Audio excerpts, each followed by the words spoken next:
Hello everyone, कैसे हो आप लोग। क्या आपको पता है ये स्टाइलस किससे मिलकर बना है? एटम। कोई भी ऑब्जेक्ट जो आपको दिखाई देता है आसपास में, वो सब का सब एटम से मिलकर बना होता है। इसी तरीके से जितने भी लिविंग ऑर्गेनिज्म होते हैं, जैसे ह्यूमंस हो गए, एनिमल्स हो गए, प्लांट्स हो गए, ये सब के सब सेल से मिलकर बने होते हैं। सेल, इसको हिंदी में बोलते हैं कोशिका। रिमोट वाला सेल नहीं, ये ह्यूमन सेल होता है। तो जितने भी ऑर्गेनिज्म आपको दिखाई देते हैं वो सेल से मिलकर बने होते हैं। मतलब आपकी लाइफ की जो स्टार्टिंग होती है वो सेल से होती है। इसीलिए हम इसको बोलते हैं the fundamental unit of life. ठीक है, तो क्लास 9 का हमारा बायोलॉजी का पहला चैप्टर है the fundamental unit of life, और आज का ये हमारा लेक्चर भी है। तो हमारा लेक्चर आज का है the fundamental unit of life. तो जो लोग मुझे YouTube पे पहली बार देख रहे हैं, मैं उनको बता दूं, मैं पिछले 4-5 सालों से क्लास 9 से 12 के स्टूडेंट्स को पढ़ा रहा हूं ऑफलाइन, और अब मैं YouTube पे भी पढ़ा रहा हूं। तो वीडियो देखने के बाद आप लोग कमेंट करके जरूर बताइएगा वीडियो कैसा लगा, और नेक्स्ट कौन सा चैप्टर आपको देखना है ये भी कमेंट करके बताइएगा। तो हम लोग कोशिश करेंगे कि ये लेक्चर को लगभग 1 से 1.5 घंटे के अंदर ही सॉर्ट आउट कर दें। ठीक है, तो बिना देरी के हम लोग स्टार्ट करते हैं आज का पहला लेक्चर। ठीक है, फर्स्ट हम लोग को पढ़ना क्या क्या है वो देखते हैं। तो हम लोग को जो मेन पढ़ना है वो इंट्रोडक्शन टू सेल, सेल के बारे में थोड़ा थोड़ा बेसिक जानेंगे। साथ में सेल थ्योरी पढ़ना है, सेल के डिफरेंट साइज, शेप्स, इनके बारे में स्टडी करनी है। साथ में क्या है, सेल स्ट्रक्चर, सेल का स्ट्रक्चर कैसा होता है उसको देखना है। और आपका सेल डिवीजन लास्ट टॉपिक होगा, इसी में आपका सारा कॉन्सेप्ट क्लियर हो जाएगा। तो एक एक करके करते हैं, और आपको मैं दावे के साथ बोलता हूँ इस लेक्चर के बाद आपको इस चैप्टर में तो कोई इशू नहीं आएगा। तो चलो फर्स्ट आपको स्टार्ट करते हैं इंट्रोडक्शन। जैसे कि मैंने बताया कि सेल को बोल देते हैं the fundamental unit of life. Fundamental unit of life इसलिए बोलते हैं क्योंकि किसी भी ऑर्गेनिज्म, कोई भी लिविंग ऑर्गेनिज्म होती है, इसकी लाइफ की जो स्टार्टिंग होती है वो सेल से होती है। चाहे एक सेल होगा, चाहे बहुत सारे सेल होंगे। जैसे हम लोग ह्यूमंस हैं तो हम लोग की बॉडी में बहुत ढेर सारे सेल हैं। ठीक है, कुछ ऐसे भी होते हैं जैसे बैक्टीरिया हो गया, प्रोटोजोआ हो गए, उनमें सिर्फ एक सेल होता है। तो किसी भी लिविंग ऑर्गेनिज्म की जो स्टार्टिंग होती है लाइफ की, वो किससे होती है? सेल से होती है। इसीलिए हम लोग इसको क्या बोलते हैं? Fundamental unit of life. तो देखो क्या लिखा है, the entire functioning of living organism. जो लिविंग ऑर्गेनिज्म का इंटायर फंक्शन होता है, पूरी बॉडी का पूरा फंक्शन होता है, बिगिंस, स्टार्ट होता है कहां से? From A basic unit. एक बेसिक यूनिट से स्टार्ट होता है, और इसी को बोल देते हैं एंड कॉल्ड सेल। इसी को सेल बोलते हैं। इसीलिए हम लोग सेल को बोलते हैं फंडामेंटल यूनिट ऑफ लाइफ। मतलब आपकी लाइफ की स्टार्टिंग कहां से हो रही है? सेल से हो रही है। ठीक है, और इसके बारे में देख लेते हैं। सेल क्या है? Cell are the structural, functional and biological unit of all living beings. कि जितने भी लिविंग बीइंग्स होते हैं उन लोग का वो स्ट्रक्चरल, फंक्शनल और बायोलॉजिकल यूनिट होती है। मतलब लाइफ की स्टार्टिंग आपकी वहीं से होनी है। और साथ में क्या है, एक और पॉइंट देखो, cell can replicate itself independently. एक जो सेल होता है वो क्या होता है? अपने आप को रिप्लिकेट कर सकता है। रिप्लिकेट मतलब अपनी कॉपी बना सकता है। जैसे मैं आपको बताऊं कि आप, मेरे हाथ में स्टाइलस है, ठीक है, तो ये किससे मिलके बना है? एटम से। ठीक है, केमिस्ट्री में ये केमिस्ट्री का पार्ट है ना, कि एटम से मिलके कोई भी ऑब्जेक्ट बना होता है। तो ऐसा मान के रखो कि जितने भी नॉन लिविंग ऑब्जेक्ट होते हैं, ठीक है, जैसे पेन हो गया, टेबल हो गया, चेयर हो गया, ये सब के सब एटम से मिलके बने हैं। इनका बेसिक यूनिट होता है। तो जैसे हम लोग ह्यूमंस हैं तो हम लोग किससे मिलके बने हैं? सेल से। अगर मैं बहुत ढेर सारे सेल्स को मिलाऊं तो बहुत ढेर सारे सेल्स को मिलाने के बाद बनता है टिश्यू। अगर मैं बहुत ढेर सारे टिश्यूज को इकट्ठा करूं तो उसके बाद मिलकर क्या बनता है? आपका ऑर्गन। ऑर्गन मतलब जैसे हो गया आपका किडनी हो गया, लिवर हो गया, हार्ट। ठीक है, और अगर मैं बहुत ढेर सारे ऑर्गन्स को इकट्ठा करूं तो क्या होगा? उससे मिलकर बनता है आपका ऑर्गन सिस्टम। ठीक है, ऑर्गन सिस्टम। जैसे आपका रेस्पिरेटरी सिस्टम हो गया, एक्सक्रीटरी सिस्टम हो गया, और जब ये सब मिल जाते हैं तो इकट्ठा होने के बाद बनता है क्या? ऑर्गेनिज्म। कोई भी आदमी बन जाता है। जैसे आप कैसे मिलके बने हैं? आपकी बॉडी में रेस्पिरेटरी सिस्टम है, एक्सक्रीशन सिस्टम है, तो मिलके आप ऑर्गेनिज्म बना है। तो बोला क्या गया है, एक सेल जो होता है खुद को रिप्लिकेट कर लेता है, खुद को दोहरा लेता है। तो जैसे एक सेल था, इस सेल ने क्या किया? एक नया सेल बनाया। ऐसे ढेर सारे सेल बनाया तो कई सेल जब बने तो क्या मिला? बना टिश्यू बन गया। अब ऐसे टिश्यूज ने क्या किया? उन्होंने भी क्या है? खुद को रेप्लिकेट किया। जब खुद को रेप्लिकेट किया तो क्या बना? ऑर्गन बन गया। और ऑर्गन के बाद क्या है? फिर आपका ऑर्गन सिस्टम बन गया। ऑर्गन सिस्टम के बाद ऑर्गेनिज्म बन गया। तो सेल के अंदर एक प्रॉपर्टी होती है कि वो क्या करता है? खुद को रिप्लिकेट कर देता है, खुद को दोहरा लेता है, अपनी कॉपी बना लेता है। तो क्या है? Cell can replicate itself independently. मतलब किसी की जरूरत नहीं है, खुद से वो कर देता है। Hence they are known as the building blocks of the life. इसको हम लोग बोलते हैं building block of the life. ये इसलिए बोलते हैं क्योंकि सेल्स के अंदर ये कैपेबिलिटी होती है कि खुद को वो रिप्लिकेट कर देता है। तो आपके एग्जाम में डायरेक्टली क्वेश्चन आएगा, आपके एग्जाम में क्या पूछ देंगे कि सेल को हम लोग क्या बोलते हैं? फंडामेंटल यूनिट ऑफ लाइफ की बोलते हैं। पहला तो ये, ठीक है। फंडामेंटल यूनिट ऑफ लाइफ क्यों बोलते हैं? क्योंकि लाइफ की स्टार्टिंग जो होती है वो एक सेल से होती है, इसलिए उसको फंडामेंटल यूनिट ऑफ लाइफ बोलते हैं। सेकंड, आपसे ये पूछ सकते हैं कि सेल को हम लोग बिल्डिंग ब्लॉक ऑफ लाइफ क्यों बोलते हैं? क्योंकि ये क्या होता है, इसके अंदर खुद को रिप्लिकेट करने की कैपेबिलिटी होती है, ठीक है। आई होप क्लियर हो गया होगा, तो ये नोट डाउन कर लो, आगे बढ़ते हैं। नेक्स्ट आपका आता है कुछ डिस्कवरीज है, इनको भी देख लो, ये बड़ी इंपॉर्टेंट है, आपको एमसीक्यू में 1-2 नंबर में पूछ सकते हैं, ठीक है। क्योंकि स्कूल के वाले एग्जाम है तो स्कूल में कुछ भी वो लोग पूछ सकते हैं, और आपको टीचर्स को पता ही कितने काबिल होते हैं। तो चलो नेक्स्ट क्या है, अब देख लो, इसमें क्या है कि cell was first discovered and named by Robert Hooke in 1665। Robert actually नाम जो होता है ना, रॉबर्ट नाम कॉमन था उस समय। जैसे आप लोग इंडिया में कुछ नाम होते हैं जो कॉमन होते हैं, जैसे हो गया नेहा हो गया, ठीक है, और लड़कों में नाम हो गया राम हो गया, तो ये सब कॉमन नाम है। तो उस समय के टाइम में क्या है कि रॉबर्ट नाम टॉप पे था, तो इसलिए लोगों का नाम रॉबर्ट से स्टार्ट था। तो देखो 1665 में हुआ क्या था कि रॉबर्ट हुक के नाम के एक साइंटिस्ट थे, इन्होंने क्या किया, पेड़ का एक स्टेम लिया, ठीक है, स्टेम को लेके आए और उन्होंने माइक्रोस्कोप को उठाया और माइक्रोस्कोप से उन्होंने देखा। देखने के बाद सबसे पहले उन्होंने क्या किया था, सेल की खोज किया था। सेल की डिस्कवरी सबसे पहले, द सेल वाज फर्स्ट, सबसे पहले डिस्कवर किसने किया था, रॉबर्ट हुक ने किया था, याद रखना एमसीक्यू में। तो रॉबर्ट हुक ने 1665 में सबसे पहले सेल की डिस्कवरी किया था। लेकिन एक इंटरेस्टिंग चीज ये भी है कि जिस सेल की इन्होंने खोज किया था वो सेल कैसा था, वो डेड सेल था, वो सेल जिंदा नहीं था। जिसको उन्होंने देखा था माइक्रोस्कोप से, वो जिंदा नहीं था, वो डेड सेल था।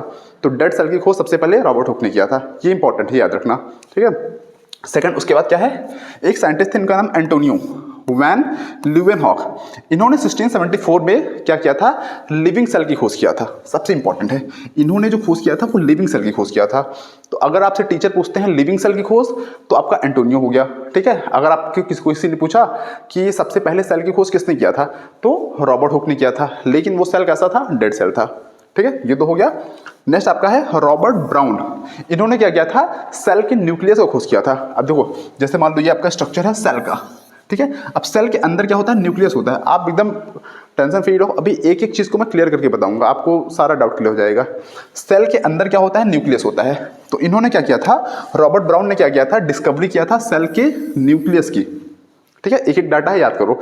रॉबर्ट ब्राउन ने सेल के न्यूक्लियस की डिस्कवरी किया था, और न्यूक्लियस को क्या बोलते हैं, brain of the cell, brain of the cell. Cell का जो मेन दिमाग होता है उसी को बोलते हैं न्यूक्लियस। ये सेल के अंदर ही होता है, ठीक है। तो सेल की न्यूक्लियस की खोज किसने किया था, रॉबर्ट ब्राउन ने। नेक्स्ट आपका आता है स्लेडिन एंड सॉन। तो स्लेडिन एंड सॉन ने क्या किया था, सेल की थ्योरी दिया था। ये भी बहुत इंपॉर्टेंट है, सेल थ्योरी क्या है, बट बहुत ईजी है, आपको ईजिली समझ में आएगा। स्लेडिन एंड सॉन ने प्रपोज किया था सेल थ्योरी, ठीक है। उसके बाद से आया था पुरकेंजी। पुरकेंजी ने क्या किया था, प्रोटोप्लाज्म के बारे में बताया था। तो ये सब जो नए नए टर्म्स आपको दिख रहे हैं, इसको लेकर कंफ्यूज मत हो, अभी बस जान लो कि इन्होंने डिस्कवरी किया था। बाकी जितने भी नए टर्म्स हैं सबके बारे में क्या है, बाद में डिटेल में बताया गया है। तो ये कुछ डिस्कवरीज हैं, इनको नोट डाउन करो और आगे बढ़ते हैं। नेक्स्ट, सेल थ्योरी, ठीक है। सेल थ्योरी आपको मैंने बताया स्लेडिन एंड सॉन ने डिस्कवरी किया था। अब उसमें क्या था, सेल थ्योरी में हुआ क्या था, देखो सिंपल पॉइंट है, all the living organisms are composed of cell. Simple बात, मतलब इन्होंने सेल थ्योरी में क्या बताया कि जितने भी लिविंग ऑर्गेनिज्म हैं, जैसे मैं हो गया, आप हो गए, एनिमल्स हो गए, ये सब के सब किससे मिलके बने हैं, सेल से मिलके बने हैं। सिंपल पॉइंट, सभी मिलके बने हैं, कंपोज्ड ऑफ सेल्स, सेल से मिलके बने हैं, फर्स्ट पॉइंट। सेकंड क्या बोला गया है, the living organisms could be made up of 1 और मोर सेल्स। इसी में एक पॉइंट और ऐड कर दिया गया। पहले क्या बोला गया था कि जितने भी लिविंग ऑर्गेनिजम्स हैं वो सेल से मिलके बने हैं।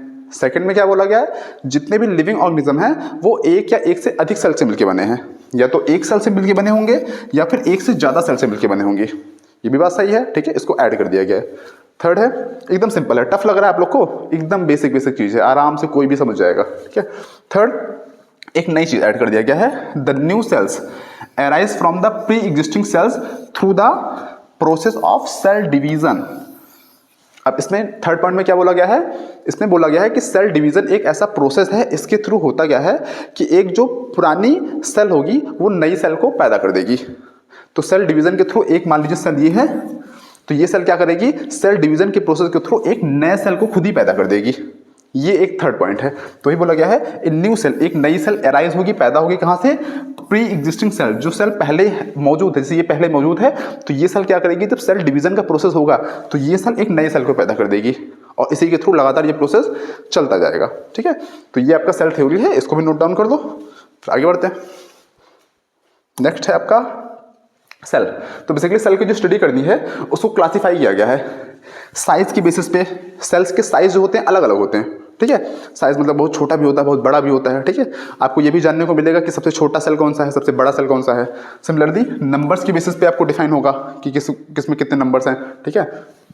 शेप्स की बेसिस में कि आपका जो सेल होता है उसका शेप कैसा होता है, अलग अलग शेप्स के होते हैं, ठीक है। सेल के बारे में आप ये नहीं बोल सकते हो कि एक ही शेप का यही सेल है, ठीक है, कि ऐसा सेल होता है या फिर ऐसा सेल होता है, ये नहीं, डिफरेंट टाइप के शेप्स होते हैं। तो इन सभी को हम देखेंगे कि सेल को क्लासीफाई किया गया है हर एक बेसिस पे। अब देखो, पहला नंबर के बेसिस पे। सेल में जो होते हैं डिफरेंट नंबर्स होते हैं, ठीक है। जैसे मान लो कोई भी ऑर्गेनिज्म है, अगर किसी ऑर्गेनिज्म में एक सेल है, सिर्फ एक सिंगल सेल है, तो उस ऑर्गेनिज्म को हम बोल देते हैं यूनिसेलुलर ऑर्गेनिज्म। तो देखो, if an organism is made up of single cell, अगर कोई भी ऑर्गेनिज्म जो होता है सिंगल सेल से मिलकर बना है, सिर्फ एक सेल से, तो उसको बोलते हैं कॉल्ड यूनिसेलुलर ऑर्गेनिज्म। तो उसको बोलेंगे यूनिसेलुलर, सिंपल है। एग्जाम्पल क्या हो गया, बैक्टीरिया हो गया, प्रोटोजोआ, याद कर देना, सिंपल, बैक्टीरिया, प्रोटोजोआ, यूनिसेलुलर, मतलब उसके अंदर क्या है, सिर्फ एक सेल है, ठीक है। सिमिलरली इसी तरीके से अगर कोई भी ऑर्गेनिज्म है वो एक से ज़्यादा सेल से मिलकर बना है, तो उसको हम लोग बोल देते हैं मल्टी सेलुलर। जैसे हम लोग में एक सेल थोड़ी है, बहुत सारे सेल हैं, ठीक है, काउंट नहीं कर पाओगे।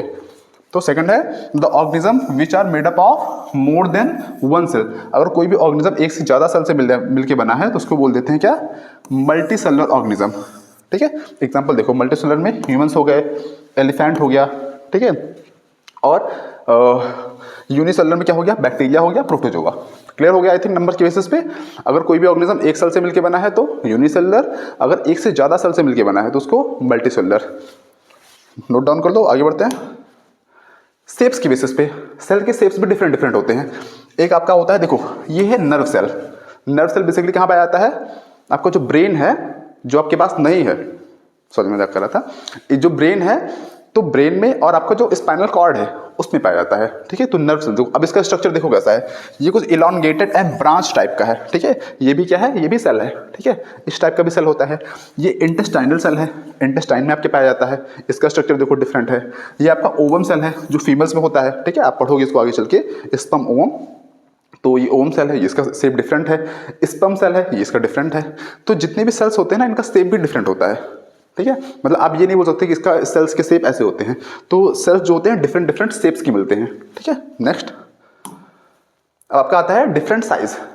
इसकी साइज भी डिफरेंट होती है। देखो साइज और शेप में अंतर ही होता है। साइज जो होता है उससे पता चलता है कि कोई भी ऑब्जेक्ट कितना छोटा या बड़ा है।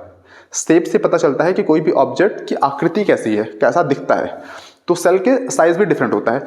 जो सबसे छोटा सेल होता है उसको बोलते हैं माइकोप्लाज्मा, याद कर लेना, ऑब्जेक्टिव में पक्का आएगा, ठीक है। जो स्मॉलेस्ट सेल होता है वो होता है माइकोप्लाज्मा, ठीक है। ये बेसिकली एक बैक्टीरिया होता है, तो ये स्मॉलेस्ट आपका सेल होता है। और सबसे लार्जेस्ट जो सेल होता है वो होता है ऑस्ट्रिच एग। ऑस्ट्रिच का जो एग होता है वो सबसे लार्जेस्ट सेल होता है, और सबसे स्मॉलेस्ट क्या होता है, माइकोप्लाज्मा, ठीक है। जो नोट डाउन कर दो। चलो आगे बढ़ते हैं। सेल का स्ट्रक्चर, ठीक है। अब देखो सेल के स्ट्रक्चर में यहाँ पे थोड़ा सा कंफ्यूजन होता है बच्चों को, ठीक है, क्योंकि ये आपका प्लांट का सेल अलग होता है, एनिमल का सेल अलग होता है, ठीक है। अब अगर मान लो एग्जाम में तुमको बोला गया ऐसे स्ट्रक्चर बनाने को, तो सेम ऐसा तो नहीं बना पाओगे, क्योंकि आपको देखो टीचर्स को भी पता है कि इसको बना पाना आसान नहीं होगा, ठीक है। तो पहले हम लोग क्या करते हैं, एक रफ डायग्राम के थ्रू समझ लेते हैं कि कैसा स्ट्रक्चर क्या होता है, समझ लेते हैं, उसके बाद से ये भी क्लियर हो जाएगा। देखो स्टडी हमको ये भी करनी है, ये भी करनी है, लेकिन हम लोग को एनिमल सेल को थोड़ा और डिटेल में स्टडी करनी है। मतलब पढ़ना इसको भी है, लेकिन इसको थोड़ा और डिटेल में पढ़ना है, बट सारा कॉन्सेप्ट क्लियर हो जाएगा, डोंट वरी। ये अभी आपको टफ लग रहा होगा, बट यकीन मानो अभी थोड़ी देर बाद आपको बहुत इजी लगेगा, ठीक है। तो सेल का स्ट्रक्चर है। अब एक मैं रफ डायग्राम के थ्रू आपको पहले समझा देता हूं। देखो जैसे मान लो आपको पता है कि सेल किसी भी शेप का हो सकता है। तो मान लो मैंने एक सेल ओवम शेप का बना लिया, ये एक सेल है, ठीक है। तो सेल में होता क्या है कि जो सबसे आउटर मोस्ट कवरिंग होती है उसको बोलते हैं क्या, सेल मेम्ब्रेन, सेल मेम्ब्रेन, या फिर इसको हम लोग प्लाज्मा मेम्ब्रेन भी बोलते हैं। दोनों नाम है, दोनों सेम है, याद रखना, cell membrane plasma membrane same होता है। ये किसी भी सेल का आउटर मोस्ट कवरिंग होती है, ये इसको सिक्योरिटी प्रोवाइड करती है। और इसी के अंदर क्या होता है, एक छोटा सा कहीं पे होता है, उसको बोल देते हैं न्यूक्लियस, न्यूक्लियस। ये क्या होता है? Brain of the cell, cell का ब्रेन यही होता है, ठीक है। ये हो गया। अब इसके अंदर क्या होता है, बाकी इस सब पोर्शन में, हैंग ऑन, इस सब पोर्शन में क्या होता है, एक क्या होता है, जेली लाइक फ्लूइड होता है, एक जेली लाइक फ्लूइड होता है, जेली लाइक फ्लूइड होता है। इसी को हम लोग बोलते हैं साइटोप्लाज्म। और ये कैसा होता है? जेली लाइक फ्लूइड होता है, जेली लाइक फ्लूइड होता है। तो न्यूक्लियस के बाद ये सब स्पेस जितना दिख रहा है आपको, इसमें क्या होता है, एक जेली जैसा फ्लूइड होता है, इसको बोलते हैं साइटोप्लाज्म, ठीक है। ये तीन हो गया, सेल मेम्ब्रेन, प्लाज्मा मेम्ब्रेन हुआ, न्यूक्लियस हो गया, साइटोप्लाज्म हो गया। अब उसके बाद क्या होता है कि इसके अंदर अलग अलग जहां पे अलग अलग शेप का कुछ आपके ऑर्गेनेल होते हैं।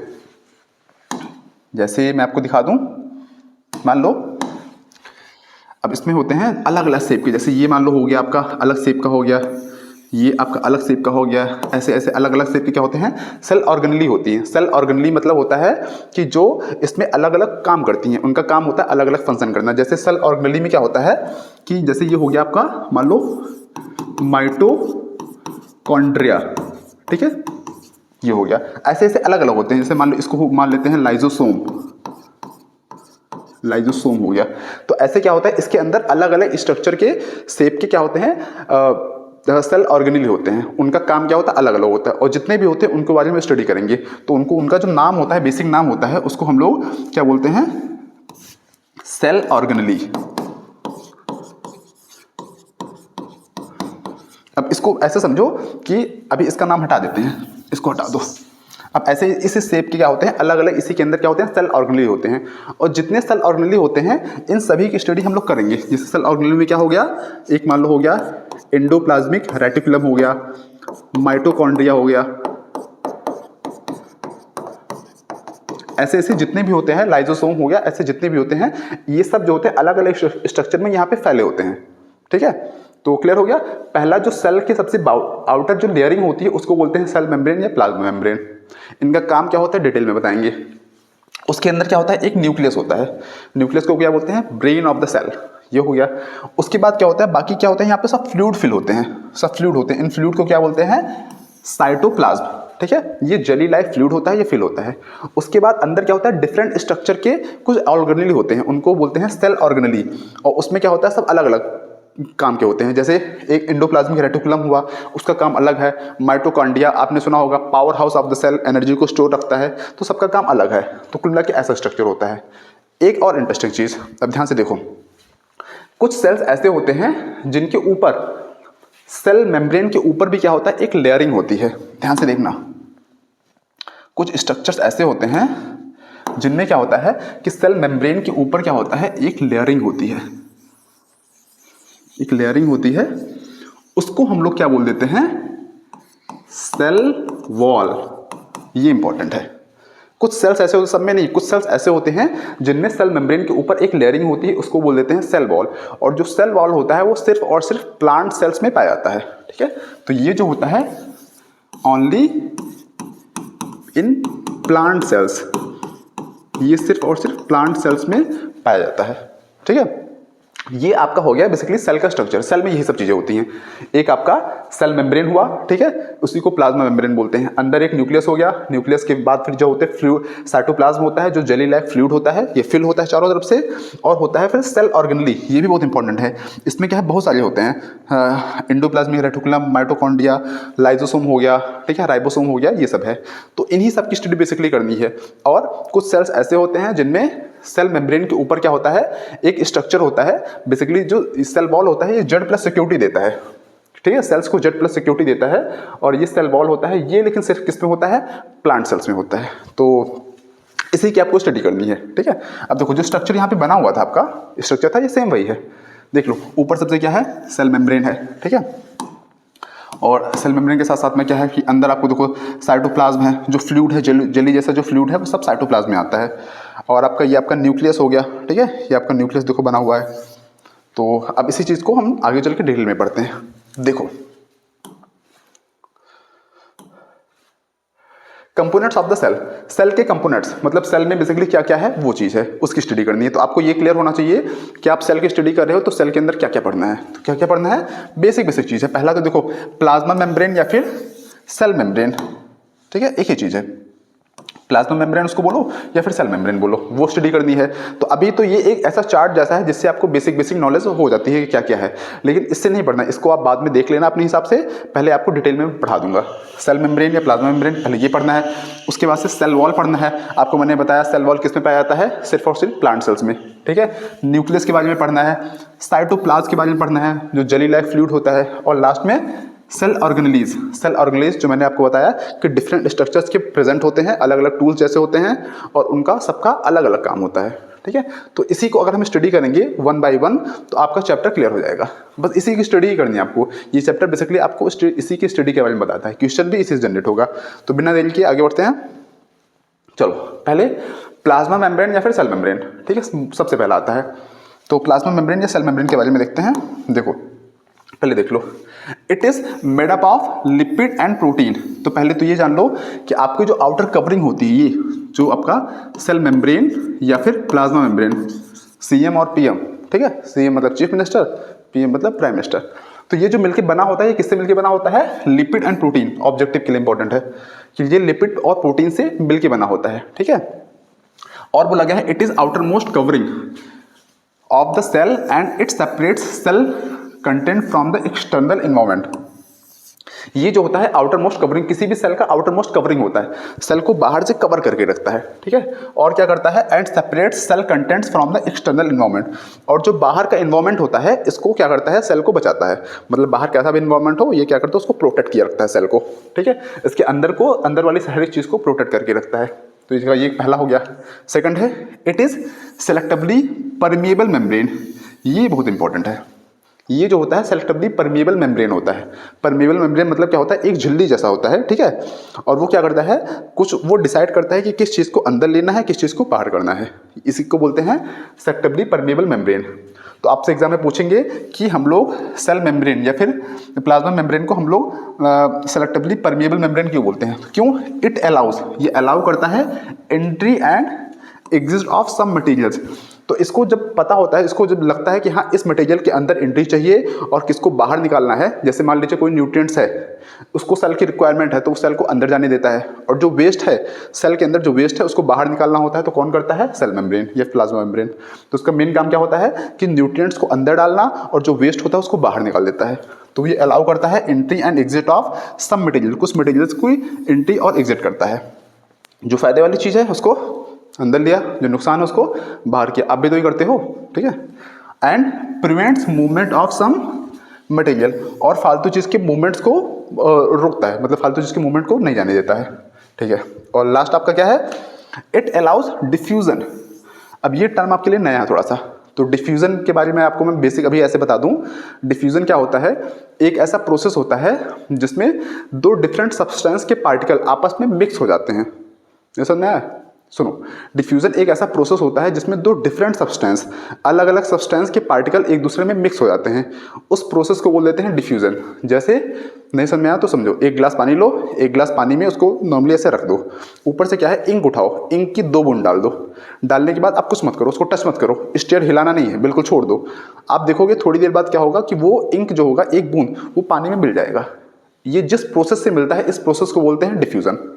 अब क्लियर हो गया होगा, ठीक है। तो इट अलाउज डिफ्यूजन, ये डिफ्यूजन को अलाउ करता है of substances like carbon dioxide and oxygen. ये CO2 और ऑक्सीजन के डिफ्यूजन को अलाउ करता है, मतलब इन दोनों गैसेस को आपस में मिक्स होने देता है, ठीक है। एक ये हो गया। तो बाकी आई थिंक ये आपको क्लियर हो गया होगा कि प्लाज्मा मेम्ब्रेन और फिर सेल मेम्ब्रेन क्या होता है। नोट डाउन कर लो, आगे बढ़ते हैं। नेक्स्ट आपका आता है एक्टिव एंड पैसिव ट्रांसपोर्ट। ये काफ़ी इंपॉर्टेंट पार्ट है। अगर आप इसको जान पाओगे तभी जानोगे कि ये खानों का, न्यूट्रिशंस का ट्रांसपोर्ट होता कैसे है। तो देखो पहले ऐसे समझ लो कि इस फॉर्म में समझो, एक्टिव, देखो आपको पहले समझना है पैसिव और एक्टिव। तो इन दोनों में क्या है कि फिगर के थ्रू समझो। जैसे मान लेते हैं यहाँ पे मेरे पास H2O है, इसका एक पार्टिकल है, एक पार्टिकल और है, एक यहाँ पे और है, ठीक है। तो यहाँ पे पानी है, पानी का कंसंट्रेशन क्या है, ज़्यादा है, ठीक है, और यहाँ पे पानी है H2O, इसके सिर्फ एक मॉलिक्यूल हैं। तो यहाँ पे हाई कंसंट्रेशन है, यहाँ पे लो कंसंट्रेशन है। जब भी सब्सटेंसेस जो होते हैं वो हाई कंसंट्रेशन से लो कंसंट्रेशन की तरफ मूव करते हैं तो उस ट्रांसपोर्ट को बोल देते हैं पैसिव ट्रांसपोर्ट। तो ये ट्रांसपोर्ट कहलाएगा पैसिव ट्रांसपोर्ट, सिंपल है। अब क्या है, यहाँ पे वाटर क्या फ्लो कर रहा है, हायर कंसंट्रेशन से लोअर की तरफ, तो ये ट्रांसपोर्ट कहलाएगा पैसिव ट्रांसपोर्ट। सिमिलरली इसी का उल्टा क्या हो जाता है, जब लोअर कंसंट्रेशन फ्लो करता है हायर की तरफ तो ये कहलाता है आपका एक्टिव ट्रांसपोर्ट। बस इतनी सी बात थी। पैसिव ट्रांसपोर्ट में क्या होता है, जब हायर किसी भी सब्सटेंस का हायर कंसंट्रेशन फ्लो करता है लोअर की तरफ, ठीक है, ये हायर है ये लोअर है, तो यहाँ पे लिख दो हायर कंसंट्रेशन और ये लोअर कंसंट्रेशन। जब हायर कंसंट्रेशन लोअर की तरफ फ्लो करता है तो उसको पैसिव ट्रांसपोर्ट, और जब लोअर कंसंट्रेशन हायर की तरफ मूव करता है तो उसको एक्टिव ट्रांसपोर्ट। देखो यही तो है, substances move from their higher concentration to lower concentration. जब सब्सटेंस हायर से लोअर की तरफ फ्लो करेगा तो वो पैसिव ट्रांसपोर्ट, और इसी का उल्टा हो जाता है एक्टिव। इसमें क्या होता है, देयर लोअर टू हायर, इसमें लोअर टू हायर होता है। बस और कुछ पॉइंट देख लो। इसमें एनर्जी की रिक्वायरमेंट होती ही नहीं है बिल्कुल, पैसिव में कोई एनर्जी, क्योंकि हायर से लोअर जाना है तो एनर्जी थोड़ी चाहिए, ठीक है, वो तो फ्लो ही कर जाएगा। और एक्टिव में क्या होता है, एनर्जी की रिक्वायरमेंट होती है, ठीक है, एटीपी के फॉर्म में एनर्जी की रिक्वायरमेंट होती है। ये जो होता है पैसिव ट्रांसपोर्ट होता है, ये स्लो मूवमेंट होता है, बहुत धीरे धीरे होता है।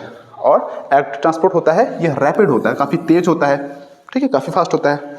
सिमिलरली ओनली स्मॉल मॉलिक्यूल्स और water molecules are transported passively. जब पैसिव ट्रांसपोर्ट होता है तो उसमें होता क्या है कि सब जो छोटे छोटे मॉलिक्यूल्स होते हैं, स्मॉल मॉलिक्यूल्स या फिर वाटर के मॉलिक्यूल्स, सिर्फ इन्हीं का ट्रांसपोर्टेशन होता है। ये समझना है कि पैसिव ट्रांसपोर्ट में जो स्मॉल मॉलिक्यूल्स होते हैं या फिर वाटर के मॉलिक्यूल्स होते हैं वही ट्रांसपोर्ट होते हैं, और इसमें जो होता है लार्ज मॉलिक्यूल्स, ये याद रख लेना, लार्ज मॉलिक्यूल्स जो होते हैं वो एक्टिव ट्रांसपोर्ट के थ्रू ट्रांसपोर्ट हो जाते हैं, ठीक है। तो आई थिंक ये भी हो गया होगा, ये भी इंपॉर्टेंट है, नोट कर लो, एग्जाम में आते हैं, ठीक है, आते नहीं भी है तो भी आपको आना चाहिए कि एक्टिव ट्रांसपोर्ट पैसिव में क्या डिफरेंस होता है। चलो आगे बढ़ते हैं। डिफ्यूजन जो मैंने आपको बताया, ठीक है, मैंने नॉर्मली आपको बता ही दिया है बट इसमें भी आया हूँ, देख लो। तो अब डिफ्यूजन में देखो इसमें क्या लिखा हुआ है। हाँ, तो डिफ्यूजन मैंने आपको देखो एग्जांपल के थ्रू देखो, इसमें क्या है, इन्होंने क्या किया कि इंक के कुछ ड्रॉप्स को डाला। अब देखो यहाँ पे ये इकट्ठा है अभी, ठीक है, यहाँ पे इकट्ठा है। अब इकट्ठा होने के बाद इन्होंने इसको छोड़ दिया, छोड़ने के बाद देखो धीरे धीरे वो दूर हुए, दूर होने के बाद फिर थोड़ी देर बाद क्या हुआ, देखो चारों तरफ मिल गए और इक्वली डिस्ट्रीब्यूटेड है, यूनिफॉर्मली डिस्ट्रीब्यूटेड है। मतलब जैसे आप पानी में नमक मिलाते हो, उसको जब मिलाते हो तो मिलाने के बाद क्या होता है, नमक जो होता है कि पानी के हर एक पोर्शन पे बराबर बटा होता है। सिमिलरली क्या होता है, इसमें ये इक्वली डिस्ट्रीब्यूटेड होता है। तो अब ऐसा समझो, इसमें जो बोला गया है डेफिनेशन में वो क्या है, diffusion is a natural process. एक नेचुरल प्रोसेस होता है, कुछ करना नहीं है, खुद ही हो जाता है। इन विच, जिसमें particles move from region of higher concentration to region of lower concentration until they are evenly distributed. तो डिफ्यूजन एक ऐसा नेचुरल प्रोसेस होता है जिसमें पार्टिकल्स, किसी एक सब्सटेंस का पार्टिकल हायर कंसंट्रेशन से लोअर कंसंट्रेशन की तरफ फ्लो करता है। कब तक, जब तक वो इवनली डिस्ट्रीब्यूट नहीं होता, बराबर रूप से बट नहीं जाता। अब देखो इंक को डाला गया तो यहाँ पे जो इंक है इसका कंसंट्रेशन क्या है, इसका कंसंट्रेशन ये क्या है, हाई है। तो डिफ्यूजन क्या होता है, एक ऐसा प्रोसेस होता है जिसमें हाई कंसंट्रेशन, और ये जो पानी है इसका कंसंट्रेशन क्या है, लो है। तो डिफ्यूजन एक ऐसा प्रोसेस होता है जिसमें हाई कंसंट्रेशन लो कंसंट्रेशन की तरफ लगातार मूव करता है। अब ये क्या है, लगातार पानी की तरफ मूव करेगा। कब तक मूव करेगा, जब तक ये इवनली डिस्ट्रीब्यूट नहीं हो पाएगा, यूनिफॉर्मली नहीं बढ़ जाएगा। तो यही प्रोसेस कहलाता है डिफ्यूजन, ठीक है। या फिर दूसरे फॉर्म में आपको समझना हो तो ऐसा समझ लो कि डिफ्यूजन एक ऐसा प्रोसेस होता है जिसमें दो डिफरेंट सब्सटेंस के पार्टिकल्स आपस में एक दूसरे से इंटरमिक्स हो जाते हैं, यूनिफॉर्मली डिस्ट्रीब्यूट हो जाते हैं, तो उस प्रोसेस को डिफ्यूजन बोलते हैं। तो आई थिंक ये भी क्लियर हो गया होगा, नोट डाउन कर लो, आगे बढ़ते हैं। ऑस्मोसिस, ऑस्मोसिस सुना होगा आप लोगों ने। ऑस्मोसिस क्या होता है, एक ऐसा प्रोसेस होता है जिसमें हम लोग करते क्या है, पहले डेफिनेशन समझ लेते हैं। Osmosis is the movement of water molecules across a semi permeable membrane from a solution of lower solute concentration to a solution of higher solute concentration. तो फिगर के थ्रू समझो और क्लियर समझ में आएगा। तो ऑस्मोसिस होता क्या है कि मान लेते हैं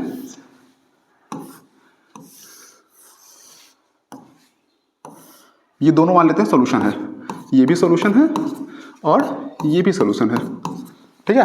तो उससे पहले एक चीज ये समझ लो कि जो सॉल्यूशन होता है,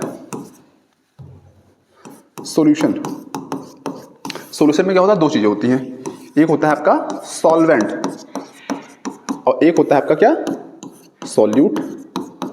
बेसिक टर्म है, कोई भी सॉल्यूशन होता है उसमें दो चीजें होती है, एक सॉल्वेंट एक सॉल्यूट, ठीक है। सॉल्वेंट जो होता है जो मेनली लार्ज क्वांटिटी में होता है, जो लार्ज क्वांटिटी में होता है उसको हम लोग बोलते हैं क्या, सॉल्वेंट। और सॉल्यूट क्या होता है, जो स्मॉल क्वांटिटी में होता है, जो कम क्वांटिटी में होता है। अभी के लिए आप ऐसे ही समझो, ठीक है। जैसे मान लीजिए हमने क्या किया, वाटर प्लस शुगर, इनको मिक्स किया, मिक्स करने के बाद आपको क्या है, सॉल्यूशन बना। तो जो वाटर होगा वो ज़्यादा क्वांटिटी में होता है तो वो कहलाएगा क्या, सॉल्वेंट कहलाएगा। और जो आपका शुगर होगा वो कम क्वांटिटी में है तो क्या कहलाएगा, सॉल्यूट कहलाएगा। बस सिंपल, ठीक है। सॉल्वेंट जो ज़्यादा क्वांटिटी में है, सॉल्यूट जो कम है। अब देखो सॉल्यूशन अगर मान लीजिए ऑस्मोसिस के प्रोसेस में होता क्या है कि मान लेते हैं ये भी सॉल्यूशन है, ये भी सॉल्यूशन है। अब क्या है, मान लेते हैं यहाँ पे सॉल्यूट जो है, सॉल्यूट उसका जो कंसंट्रेशन है, कंसंट्रेशन वो क्या है, मान लेते हैं लो है, कम है, उसका कंसंट्रेशन कम है, ठीक है। और यहाँ पे जो सॉल्यूट है उसका कंसंट्रेशन जो है वो हाई है। तो ऑस्मोसिस एक ऐसा नेचुरल प्रोसेस होता है जिसमें वाटर फ्लो करता है कहाँ से, उस सॉल्यूट वाले कंसंट्रेशन से, मतलब लो सॉल्यूट वाले कंसंट्रेशन से हाई की तरफ फ्लो करता है। यही प्रोसेस कहलाता है ऑस्मोसिस। तो ऑस्मोसिस के प्रोसेस में क्या होता है, देखो डेफिनेशन में क्या है कि इसमें the movement of water molecules, जैसे मान लेते हैं बीच में क्या है, ये आपका एक है semi permeable membrane, semi permeable membrane है, ठीक है, जो क्या है डस्ट पार्टिकल वेस्ट को फिल्टर करती है। तो जब भी आपका सोल्यूट मतलब लो सोल्यूट कंसंट्रेशन जो होता है वो हाई सोल्यूट कंसंट्रेशन की तरफ फ्लो करता है, तो यही प्रोसेस कहलाता है आपका ऑस्मोसिस। मतलब ऑस्मोसिस में क्या होता है कि आपका लो सोल्यूट जो होता है, जो लो कंसंट्रेशन वाला होता है, वो हाई की तरफ फ्लो करेगा तो कहलाएगा आपका ऑस्मोसिस। अब डेफिनेशन देख लो, डेफिनेशन में क्या है कि लोअर सोल्यूट कंसंट्रेशन जो होता है अगर वो फ्लो करता है किसकी तरफ, हाइयर सोल्यूट कंसंट्रेशन की तरफ फ्लो करता है। यहाँ मान लेते हैं लोअर सोल्यूट कंसंट्रेशन, ये अगर फ्लो कर रहा है किसकी तरफ, हाइयर सोल्यूट कंसंट्रेशन की तरफ फ्लो कर रहा है, तो ये प्रोसेस कहलाएगा ऑस्मोसिस। ठीक है, क्लियर है। अब देखो ऑस्मोसिस बेसिकली क्या होता है, दो टाइप का होता है, ये भी समझ लो। एक होता है एंडोस्मोसिस। एंडोस्मोसिस ये एक ऐसा प्रोसेस होता है जिसमें वाटर जो होता है मॉलिक्यूल्स एंटर करता है सेल में। जैसे एक मिनट, हाँ फिगर देखो, जैसे मान लेते हैं कि ये मान लो ये आपका सेल है, ठीक है, ये सेल है, ठीक है, ये सेल है। तो जब क्या होता है कि वाटर के मॉलिक्यूल्स, मान लो ये H2O, ये वाटर के मॉलिक्यूल्स हैं, अगर वाटर के मॉलिक्यूल्स जो होते हैं वो सेल के अंदर इंटर कर रहे हैं, सेल के अंदर जैसे गए तो उस प्रोसेस को क्या बोलेंगे, देखो एंडोस्मोसिस। तो इसको कहा जाएगा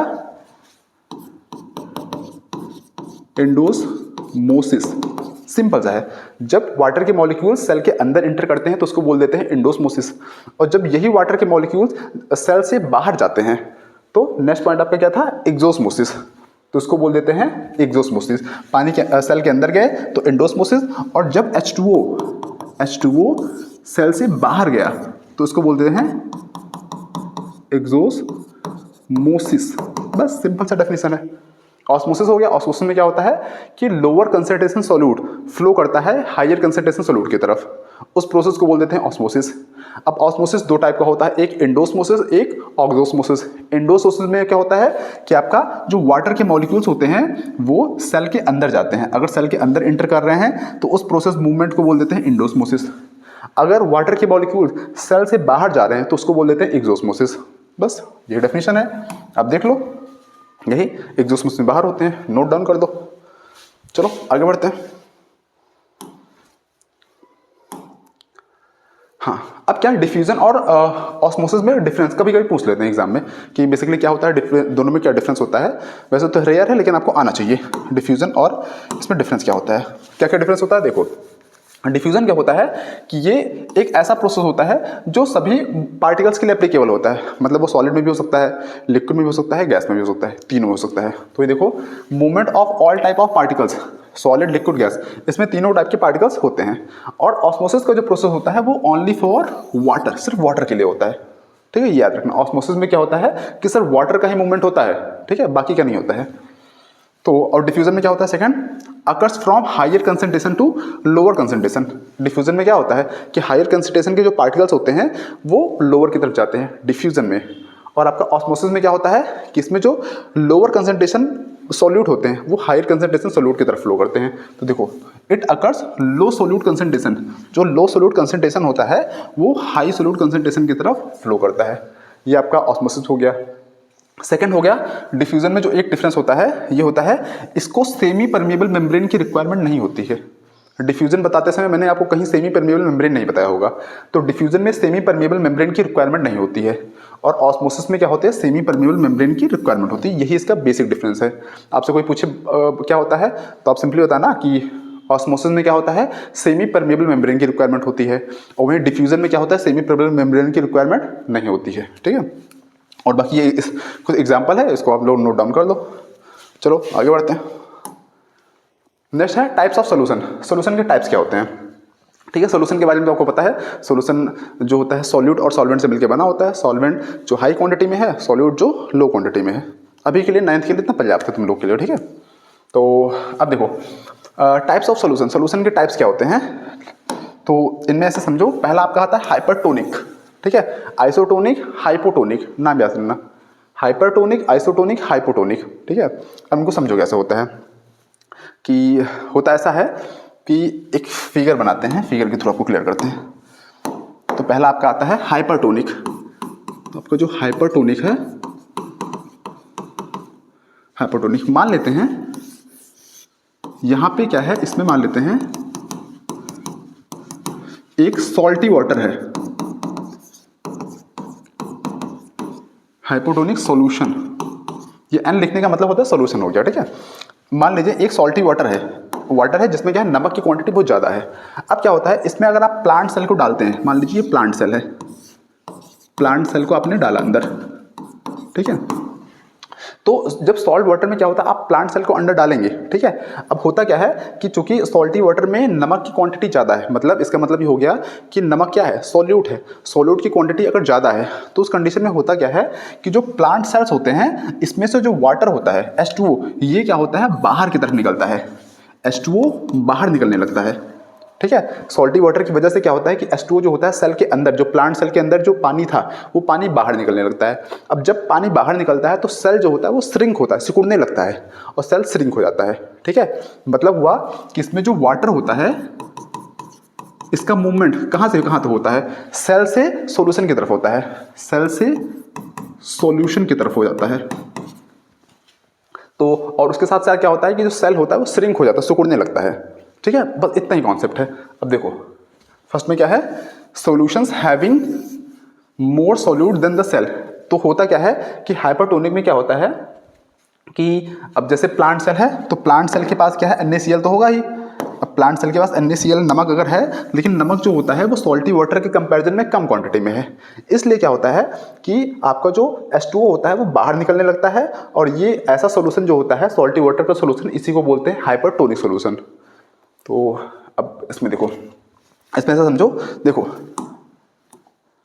salty water around the plant और एनिमल सेल, अगर सॉल्टी वाटर क्या है उसको हम प्लांट या एनिमल सेल के चारों तरफ डाल दें, मतलब सॉल्टी वाटर में प्लांट सेल को डाल दो या एनिमल सेल को डाल दो, तो उससे होता क्या है कि आपका जो प्लांट सेल होता है उसका जो वाटर होता है वो बाहर निकलने लगता है, सोल्यूशन की तरफ फ्लो करने लगता है लगातार, और उससे क्या होता है सेल जो होता है श्रिंक हो जाता है। अब देखो यहाँ पे क्या है, वाटर देखो बाहर निकल रहा है, बाहर निकल रहा है, तो ये जो सोल्यूशन चारों तरफ आपको दिख रहा है ये सोल्यूशन कहलाएगा हाइपरटोनिक सोल्यूशन, हाइपरटोनिक सोल्यूशन। तो इसमें क्या होता है, देखो water moves out of the cell, water जो होता है सेल से बाहर की तरफ मूव करने लगता है। ठीक है, वाटर का मूवमेंट कहाँ से कहाँ होता है, from cell to solution, cell से सोल्यूशन की तरफ वाटर का मूवमेंट होने लगता है। तो इस ऐसे सोल्यूशन को हम लोग बोल देते हैं क्या, हाइपरटोनिक सोल्यूशन। क्लियर? तो जो सॉल्टी वाटर होता है बेसिकली वो कैसा सोल्यूशन होगा, हाइपरटोनिक सोल्यूशन, जिसकी वजह से क्या होता है कि पानी जो होता है सेल से बाहर की तरफ जाता है और सेल श्रिंक होने लगता है, सिकुड़ने लगता है। ठीक है, इसी का सेम उल्टा जो होता है वो होता है हाइपोटोनिक। हाइपोटोनिक सेम इसी का उल्टा होता है। इसमें क्या होता है कि सेल सिकुड़ता नहीं है, सेल क्या है स्वेल हो जाता है और मोटा हो जाता है, फूल जाता है। ठीक है, हाइपोटोनिक में क्या होता है, अगर प्योर वाटर है किसी भी प्लांट सेल या फिर एनिमल के चारों तरफ क्या है, अगर प्योर वाटर है जिसमें नमक की क्वांटिटी नहीं है, तो उस कंडीशन में क्या होता है कि हाइपोटोनिक का उल्टा प्रोसेस होता है।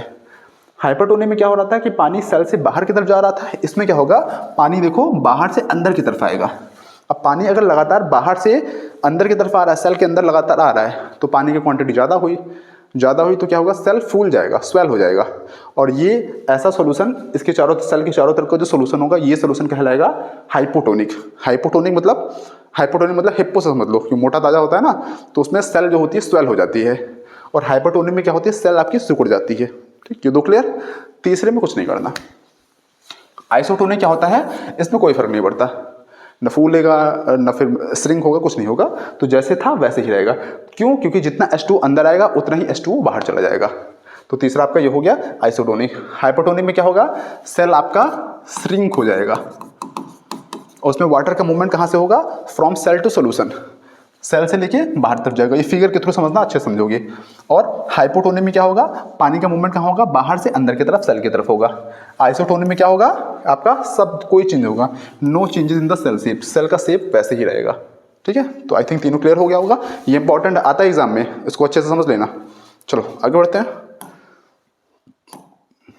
अब आता है एंडोसाइटोसिस एंड एक्सोसाइटोसिस। ये भी काफी इंपॉर्टेंट है। एंडोसाइटोसिस और एक्सोसाइटोसिस, ये भी क्या होता है, देखो होता क्या है। Endocytosis is the process by which cell engulf मतलब अंदर लेना, engulf substances from outside by folding its plasma membrane to take in nutrients and other material. तो एंडोसाइटोसिस क्या होता है, एक ऐसा प्रोसेस होता है सेल का, ये सेल है, सेल के पास एक ऐसा प्रोसेस होता है जिसको एंडोसाइटोसिस बोलते हैं। इस प्रोसेस के थ्रू वो क्या करता है कि जितने भी न्यूट्रिएंट्स होते हैं और ऐसे खाने पीने के मटेरियल्स होते हैं, वो क्या करता है, प्लाज्मा मेम्ब्रेन को हल्का सा फोल्ड करके अंदर ले लेता है। इस प्रोसेस को बोल देते हैं एंडोसाइटोसिस। अब देखो ये प्लाज्मा मेम्ब्रेन था, तो इसमें खाने को क्या किया, इसने अंदर ले लिया, हल्का सा फोल्ड करके अंदर ले लिया। तो न्यूट्रिएंट्स और अदर मटेरियल जो इसेंशियल होते हैं उसको अंदर लेने के प्रोसेस को ही बोल देते हैं एंडोसाइटोसिस। ठीक है, ये क्लियर हो गया। सिमिलरली होता है एक्सोसाइटोसिस। तो एक्सोसाइटोसिस क्या होता है, सेल का एक ऐसा प्रोसेस होता है जिसमें क्या करता है कि जो वेस्ट होता है, अब सेल के अंदर जैसे मान लो कोई वेस्ट इकट्ठा हो गया तो क्या करेगा, उसको बाहर निकालेगा। तो एक्सोसाइटोसिस एक ऐसा प्रोसेस होता है जिसके थ्रू क्या करता है कि कोई भी सेल वेस्ट मटेरियल को प्लाज्मा मेम्ब्रेन के थ्रू बाहर निकाल देता है। तो एंडोसाइटोसिस में क्या होता है कि वो क्या करता है, न्यूट्रिएंट्स को एब्जॉर्ब करता है, ठीक है, जो इसेंशियल होते हैं उसके लिए। और एक्सोसाइटोसिस में क्या करता है कि जितने भी वेस्ट हैं, वेस्ट मटेरियल जितने भी हैं, उनको क्या करता है, सेल से बाहर निकाल देता है। अब देखो एक्सो में देखो बाहर निकाल रहा है और इंडो में अंदर ले रहा है, तो ये आपका कहलाता है इंडो एंड एक्सोसाइटोसिस। चलो आगे बढ़ते हैं। सेल वॉल, ये भी मैंने आपको बताया था सेल वॉल क्या होता है। आपको ये भी पता होगा कि सेल वॉल किस में होता है, ओनली प्लांट सेल, सिर्फ प्लांट के सेल्स में होता है आपका, प्लांट सेल में सिर्फ सेल वॉल होता है, बाकी में नहीं होता है। क्वेश्चन पूछते हैं एग्जाम में कि मतलब सिर्फ एनिमल मतलब प्लांट्स में सिर्फ सेल वॉल क्यों होता है, एनिमल्स में क्यों नहीं होता, हम लोग में क्यों नहीं होता, तो अभी वो सब कराएंगे। ठीक है, सेल वॉल। अब सेल वॉल समझो, सेल वॉल क्या होता है। हाँ, the cell wall is the non living, ये नॉन लिविंग होती है, इसमें जान नहीं होता है, यह रिजिड होता है, outer covering of plant cell. ये प्लांट सेल का आउटर कवरिंग होता है। जैसे आपने प्लांट को देखा ना, पेड़ों को देखो, तो उसकी बाहर की जो कवरिंग होती है वही सेल वॉल होती है। ठीक है, और वो किससे मिलकर बनी होती है, सेलुलोज। बहुत इंपॉर्टेंट पॉइंट है, सेल वॉल जो होती है वो मिलकर बनी होती है सेलुलोज। ऑब्जेक्टिव में 1 नंबर में आ सकता है कि सेल वॉल किससे बनी है, सेलुलोज से। ठीक है, तो सेल वॉल क्या होता है, नॉन लिविंग होता है, रिजिड होता है, काफी कठोर होता है। आप देखो ना पेड़ों की जो साइज होता है, आप उस पर धक्का मारो तो कुछ टूटता नहीं है, बहुत स्ट्रांग होता है वो। ठीक है, नेक्स्ट है it lies outside the plasma membrane and provide structural strength and production to the cell. ये क्या होता है कि जो प्लाज्मा मेम्ब्रेन होता है या फिर सेल मेम्ब्रेन, इसके बाहर होता है। ठीक है, इसके बाहर प्रेजेंट होता है और काम क्या होता है इसका कि पेड़ों को स्ट्रेंथ देना। ठीक है, देखो पेड़ मूव कर नहीं सकते हम लोग की तरह, तो पेड़ों को मजबूत बनाए रखना। अब मान लो क्या है कि आपने धक्का मारा उस पर और पेड़ टूट गया तो उसका नुकसान होगा, इसलिए क्या होता है वो क्या करता है, पेड़ों को मजबूती देता है, स्ट्रांग बनाने का काम करता है सेल वॉल। ठीक है, ये हो गया। अब एक प्रोसेस होता है, इसको बोलते हैं प्लाज्मोलाइसिस। हाँ, अब प्लाज्मोलाइसिस समझो। प्लाज्मोलाइसिस होता क्या है कि plasmolysis occurs in living plant cell. ये लिविंग प्लांट सेल में होता है, जो प्लांट सेल होते हैं इसी का प्रोसेस होता है। तो अगर कहीं प्लाज्मोलाइसिस आए तो समझो लिविंग प्लांट्स में हो रहा है। तो ये एक ऐसा प्रोसेस होता है कि जब मान लीजिए कि लिविंग प्लांट सेल है तो उसमें ऑस्मोसिस के प्रोसेस के थ्रू क्या होता है कि अगर मान लीजिए पानी बाहर निकल जा रहा है, ठीक है, वाटर का शॉर्टेज हो जा रहा है, तो उस कंडीशन में क्या होगा कि जो सेल होगा वो श्रिंक कर जाएगा, सेल सिकुड़ जाएगा। अगर मान लीजिए वाटर का शॉर्टेज हो गया ऑस्मोसिस प्रोसेस के थ्रू, तो क्या होगा, सेल आपके सिकुड़ जाएगा, और सिकुड़ जाएगा उस प्रोसेस में, लेकिन सेल वॉल आपका वैसे ही रहेगा। तो देखो क्या है, plasmolysis occurs in living plants when they lose water through osmosis resulting in the shrinkage of cell content away from the cell wall. तो प्लाज्मोलाइसिस एक ऐसा प्रोसेस होता है जिसमें जो लिविंग प्लांट सेल होते हैं वो ऑस्मोसिस प्रोसेस के थ्रू अपने सेल को श्रिंक कर देते हैं, और यही पूरा प्रोसेस कहलाता है आपका प्लाज्मोलाइसिस। ठीक है, तो ये अब देखो इसमें क्या था, ये नॉर्मल सेल था, नॉर्मल सेल था। ठीक है, अब इसमें क्या था कि ये आपका जो बाहर की लेयरिंग दिख रही है ये क्या है, सेल वॉल है। ठीक है, अब इसमें क्या है, ऑस्मोसिस के प्रोसेस के थ्रू देखो सेल थोड़ा सा श्रिंक हुआ, पानी का शॉर्टेज हुआ, थोड़ा सा श्रिंक हुआ, और यहाँ पे और श्रिंक हुआ और श्रिंक हुआ। ठीक है, तो प्लाज्मोलाइसिस क्या होता है, एक ऐसा प्रोसेस होता है जिसमें आपका जो भी लिविंग प्लांट सेल होता है वो ऑस्मोसिस के प्रोसेस के थ्रू अपने वाटर को लूज कर देता है और खुद को श्रिंक कर देता है, श्रिंक हो जाता है, यही प्रोसेस कहलाता है प्लाज्मोलाइसिस। चलो आगे बढ़ते हैं। Function of the cell wall, cell wall का मेन काम क्या होता है। ठीक है, ये तो पढ़ दिया सेल वॉल क्या है, इसका मेन काम क्या होता है। मेन काम क्या होता है ये देखो, हाँ, the cell wall prevents plants fungal and bacteria cells from the bursting when placed in hypotonic solution. ध्यान से समझना, पहले बात तो समझ लो कि सेल वॉल जो होता है किस में होता है, प्लांट सेल में होता है, फंगल सेल में होता है, बैक्टीरियल सेल में। ये आपसे पूछ सकते हैं एग्जाम में, प्लांट सेल, फंगल सेल और बैक्टीरियल सेल में क्या होता है, सेल वॉल पाया जाता है, बाकी में नहीं पाया जाता। ठीक है, तो ये इसका काम क्या होता है, ये क्या करता है, पेड़ों को मतलब सेल्स को बस्ट होने से बचाता है। अब समझो जैसे कि मान लीजिए क्या है कि इनको आपने हाइपोटोनिक सॉल्यूशन में डाल दिया। हाइपोटोनिक सॉल्यूशन में क्या हो रहा था, हाइपोटोनिक सॉल्यूशन में मेनली क्या होता है कि आपका सेल जो होता है स्वेल हो जाता है, फूल जाता है, और फूलने के बाद कोई एक ऐसा फेज आता है कि वो बस्ट भी कर सकता है, फूट भी सकता है। ठीक है, बाहर फट सकता है। तो क्या होता है कि जो सेल वॉल होता है, अब जैसे सेल वॉल ये है, मान लो ये सेल वॉल है, ठीक है, और अंदर कोई सेल है वो खूब मोटा सा हो गया, फूल गया है, और फूलते फूलते फूलते क्या एक कंडीशन ऐसी आएगी फट जाएगा। तो सेल वॉल क्या करता है कि अंदर के जो भी आपके सेल्स होते हैं उनको फटने से बचाता है। मतलब ये क्या करेगा कि आपका जो सेल होगा जो फूलेगा, जितना प्रेशर बाहर की तरफ लगाएगा उतना ही सेल वॉल अंदर की तरफ लगाएगा, तो पोजीशन मेंटेन होती है। तो वही बोला गया है कि सेल वॉल क्या करता है, bursting when placed in hypotonic solution. तो ये प्रिवेंट करता है, इसको रोकता है, बस्ट होने से रोकता है, पहला हो गया। सेकंड है when cells absorb water by endosmosis they swell and pressure builds up against the cell wall. तो वही चीज़ मैंने बताया कि जब ये क्या होता है, एंडोस्मोसिस के प्रोसेस के थ्रू सेल वॉल पानी को एब्जॉर्ब करते हैं, तो क्या करते हैं, ये फूल जाते हैं, और फूलने पे क्या होता है कि जो सेल वॉल होते हैं उस पर प्रेशर क्रिएट करते हैं। तो लेकिन सेल वॉल क्या होता है, उतना ही प्रेशर अंदर की तरफ क्रिएट करता है, जिससे क्या होता है कि आपके जो सेल्स होते हैं वो फटने नहीं पाते हैं, और फटने नहीं पाते तो जिंदा रहते हैं। ठीक है, सेकंड पॉइंट है। तो अब थर्ड देखो, the cell wall exert an equal opposing pressure, जो मैंने आपको बताया कि जितना जैसे ये जितना प्रेशर, ये जो सेल है जितना प्रेशर सेल वॉल पे लगाएगा उतना ही सेल वॉल इस पे लगाएगा। तो जब प्रेशर इक्वल हो जाता है तो चीज़ें बैलेंस हो जाती हैं। तो ये बोला गया है the cell wall exerts an equal and opposing pressure, किस पे, on the swollen cell preventing it from bursting. तो जितना प्रेशर सेल लगा रहा है सेल वॉल पे, उतना ही प्रेशर सेल वॉल लगाएगा सेल पे। इससे क्या होगा कि आपका सेल जो होगा वो बस्ट नहीं होगा, फूटेगा नहीं। ठीक, तो थर्ड भी उसी की रिगार्डिंग है, आप लोग देख लेना। चलो आगे बढ़ते हैं। अब हाँ, ये देखो question, why cell walls are only present in plants not in animals. Cell wall क्यों प्रेजेंट होते हैं सिर्फ प्लांट्स में, एनिमल्स में क्यों नहीं होते हैं। देखो सिंपल सी बात है कि एनिमल्स जो होते हैं वो मूव कर सकते हैं, हम लोग भी मूव कर सकते हैं, ठीक है, इजीली मूव कर सकते हैं। प्लांट जो होते हैं मूव नहीं कर सकते, एक जहाँ जहाँ पे वो लग गए वहीं पे उनको लगना है। तो क्या हो, उनको भी अपने आप को जिंदा रखना है, सर्वाइवल उनको भी करना है। तो उनके पास सेल वॉल होने का मेन रीज़न होता है कि वो अपने आप को प्रोटेक्ट कर सकें, अपने स्ट्रक्चर को मेंटेन कर सकें, अपने आप को प्रोटेक्ट कर सकें। और अगर कोई भी मैकेनिकल इंजरी उन पे हो रही है, मान लीजिए उनको आपने डंडे से मार दिया, किसी पेड़ पे आपने डंडे से मार दिया, तो अगर मान लीजिए सेल वॉल नहीं होगा तो टूट जाएगा, तुरंत ही खत्म हो जाएगा। तो अपने आप को सर्वाइव करने के लिए, अपने आप को स्टेबल रखने के लिए और मैकेनिकल इंजरी से प्रोटेक्ट करने के लिए उनके पास सेल वॉल होता है। लेकिन एनिमल्स क्या है, मूव कर सकते हैं, तो हम लोग मूव कर सकते हैं, इसीलिए हम लोग के पास सेल वॉल की रिक्वायरमेंट नहीं होती है। देखो क्या लिखा है, cell walls are present in plants but not animals because, क्यों ऐसा क्यों होता है, प्लांट्स नीड रिजिडिटी, उसको रिजिडिटी चाहिए, कठोरता चाहिए, क्योंकि वो अपने आप एक जगह टिका हुआ है, उसको मजबूत बनना पड़ेगा। ठीक है। And safe to stand upright, सीधा खड़े रहने के लिए क्या होता है, उसको एक ताकत चाहिए, तभी अब पेड़ आपका सीधा टिका रहेगा, ठीक है। And protect against mechanical injury, कोई बाहर से ऐसा नहीं, कोई किसी ने गाड़ी ठोक दिया तो पेड़ टूट गया, तो इसके लिए, इस सब के बचाव के लिए क्या होता है कि पेड़ों के पास सेल वॉल होता है और एनिमल्स के पास सेल वॉल नहीं होता है। बाकी नोट डाउन आप लोग कर दो, आगे बढ़ते हैं। नेक्स्ट है न्यूक्लियस। न्यूक्लियस आपको मैंने बताया था, ये क्या होता है, ब्रेन ऑफ द सेल होता है, मतलब सेल का जो समझो दिमाग होता है ना, वो न्यूक्लियस ही होता है। न्यूक्लियस में काफ़ी चीज़ें होती हैं। अब देखो उसको ध्यान से समझो, न्यूक्लियस होता क्या है। न्यूक्लियस देखो, the nuclear membrane is double layer, जो न्यूक्लियस के अंदर जो न्यूक्लियर मेम्ब्रेन होता है वो क्या होता है, डबल लेयर होता है। अब आपको दिखाई दे रहा है ना, एक लेयर ये है, एक लेयर बाहर की तरफ है, दो लेयर है, डबल लेयर होता है।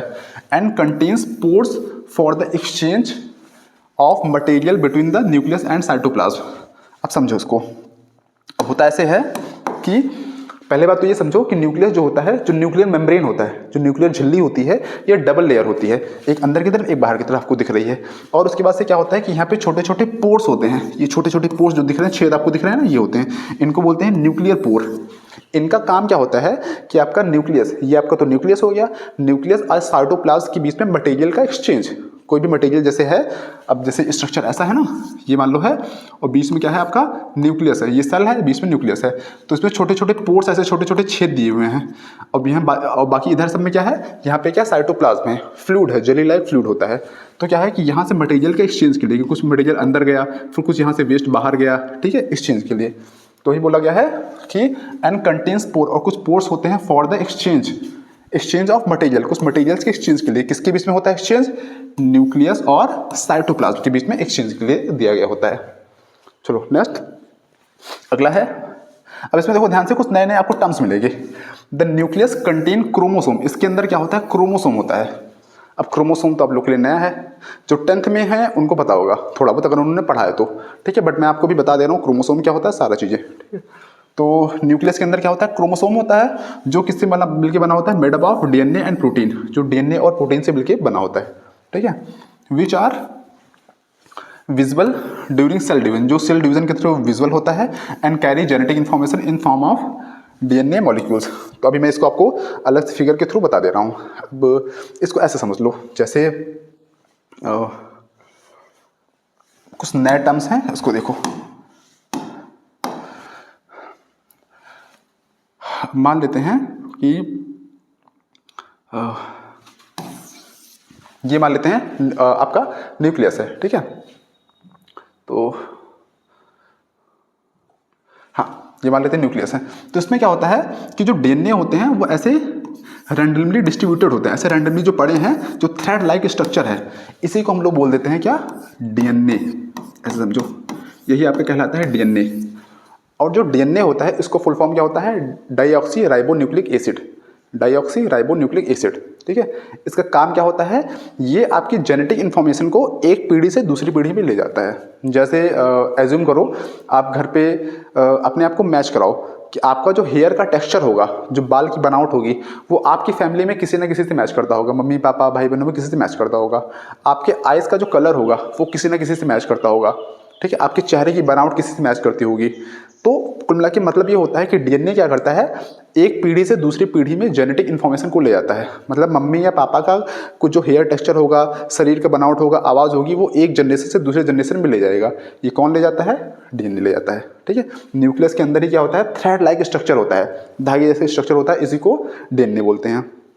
अब और ध्यान से सुनो, अगर क्या है कि डीएनए जो होता है ये ऐसे रैंडमली डिस्ट्रीब्यूटेड है, ऐसे पड़ा हुआ है अंदर, तो उसको हम बोल देते हैं, इसी को बोल देते हैं क्रोमैटिन। क्रोमैटिन, ध्यान देना, क्रोमैटिन, इसी को हम लोग बोल देते हैं क्रोमैटिन। इसी डीएनए को भी बोल देते हैं क्रोमैटिन।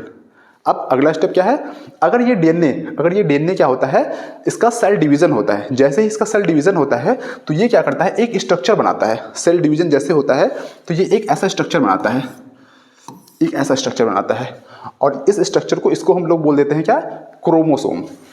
ये कहलाता है आपका क्रोमोसोम। ये बहुत इंपॉर्टेंट है, बहुत ही कम बच्चों को पता होता है ये चीज़। तो डीएनए क्या होता है, जो रैंडमली डिस्ट्रीब्यूटेड एक थ्रेड जैसा स्ट्रक्चर होता है, इसी को बोल देते हैं डीएनए। डीएनए क्या करता है, आपकी जेनेटिक इन्फॉर्मेशन को एक पीढ़ी से दूसरी में ले जाता है। इसी से पता चलता है कि आप किसके बच्चे हैं, कैसे दिखाई देते हैं, ठीक है। तो उसके बाद क्या होता है कि जो डीएनए होता है इसी को हम लोग क्रोमेटिन बोलते हैं। अगर ये रैंडमली ऐसे पड़ा है तो इसी को हम लोग क्रोमेटिन बोलते हैं। जब सेल का डिवीजन जब जो सेल का डिवीजन होता है तो उसमें जब डीएनए का डिवीजन होता है तो डिवीजन में क्या होता है कि कुछ ऐसा स्ट्रक्चर मिलता है और इसी को हम लोग बोल देते हैं क्रोमोसोम। तो आई होप क्लियर हो गया होगा। चलो आगे देखो। अब देखो है क्या DNA. DNA deoxy ribo nucleic acid, full form याद कर लेना। Molecules contain the information essential for the construction and organizing cell and consist of the genetic genes that regulate cell function and inheritance। ये आपकी एक पीढ़ी से दूसरी पीढ़ी में इंफॉर्मेशन को ले जाने का काम करता है, ठीक है। तो वही बोला गया है इन नॉन डिवाइडिंग सेल, जब तक सेल डिवाइड नहीं होते हैं तब तक हम लोग डीएनए को ही बोलते हैं क्या, क्रोमेटिक मटेरियल। और जब सेल डिवाइड होता है तो डिवाइड होने के बाद कुछ ऐसा स्ट्रक्चर बनाता है, उसको वो लोग बोल देते हैं, ये कुछ ऐसा स्ट्रक्चर बनाता है, इसको हम लोग बोल देते हैं क्या, क्रोमोसोम, ठीक है। तो डीएनए जब तक जो सेल डिवाइड अगर नहीं है तो यही डीएनए कहलाएगा क्या, क्रोमेटिन। और जैसे ही डिवीजन होगा, सेल का डिवीजन जैसे होगा तो ये कुछ ऐसा स्ट्रक्चर बनाएगा, इसी को बोल देते हैं क्रोमोसोम। नोट डाउन कर लो, आगे बढ़ते हैं। हाँ, फिगर भी देख लो, अंदर आप देख लो कि जो ये ऐसा स्ट्रक्चर, थ्रेड जैसा स्ट्रक्चर दिख रहा है ना, ये स्ट्रक्चर यही डीएनए है। और जब तक सेल डिवाइड नहीं हुआ है तब तक यही डीएनए कहलाएगा क्या, क्रोमेटिन। क्रोमेटिन कहलाएगा। जैसे ही सेल का डिवीजन होता है तो सेल का डिवीजन होने पे क्या है, कुछ ऐसा स्ट्रक्चर मिल जाएगा आपको और इसी को बोल देंगे क्रोमोसोम। ठीक हो गया होगा। चलो आगे बढ़ते हैं नेक्स्ट। तो उसी की रिगार्डिंग जो है क्रोमेटिन जो होता है thread like DNA protein complex होता है, जो मैंने आपको बता दिया ऑलरेडी, इसको आप लोग नोट डाउन कर देना। ये आपको जो दिख रहा है ये क्रोमोसोम ही है। चलो हाँ, अब प्रोकैरियोटिक वर्सेस यूकैरियोटिक डिफरेंस आपसे सीधे एग्जाम में पूछेंगे, एनुअल एग्जाम में, कि प्रोकैरियोटिक और यूकैरियोटिक सेल में क्या डिफरेंस है। तो देख लो बेसिक डिफरेंस। प्रोकैरियोटिक सेल जो होते हैं बेसिकली वो बहुत स्मॉल होते हैं, जनरली बहुत छोटे होते हैं, ठीक है, बहुत छोटे होते हैं। यूकैरियोटिक सेल जो होते हैं वो क्या होते हैं, जनरली लार्ज होते हैं, सामान्यतः बड़े होते हैं, बड़े साइज के होते हैं, ठीक है। और देख लो प्रोकैरियोटिक युग जो होते हैं they do not have well developed nucleus. इनका जो न्यूक्लियस होता है वेल डेवलप नहीं होता है, न्यूक्लियस डेवलप ही होता ही नहीं है, ठीक है। इसलिए क्या होता है कि हम लोग उसको क्या, न्यूक्लियोइड नाम से जानते हैं, ये मोस्ट इंपॉर्टेंट है, ठीक है। प्रोकैरियोटिक सेल का जो न्यूक्लियस होता है वो डेवलप नहीं होता है, इसलिए हम लोग उसको क्या बोलते हैं, न्यूक्लियोइड बोलते हैं। न्यूक्लियोइड मतलब हुआ कि उनका जो न्यूक्लियस है वो डेवलप नहीं है। यहाँ पे क्या हुआ, they have well defined nucleus, इनका जो न्यूक्लियस होता है वेल डिफाइंड होता है, ठीक है। और कंटेनिंग द डीएनए, और उनके पास डीएनए होता है। नेक्स्ट है, इसमें सिंगल क्रोमोसोम होते हैं। प्रोकैरियोटिक सेल में सिंगल क्रोमोसोम होते हैं और यूकैरियोटिक सेल में क्या होता है, मोर देन वन क्रोमोसोम, एक से ज़्यादा क्रोमोसोम होंगे, कितने भी, लेकिन एक से ज़्यादा। प्रोकैरियोटिक सेल में और क्या होता है, membrane bound cell organelles are present, sorry absent.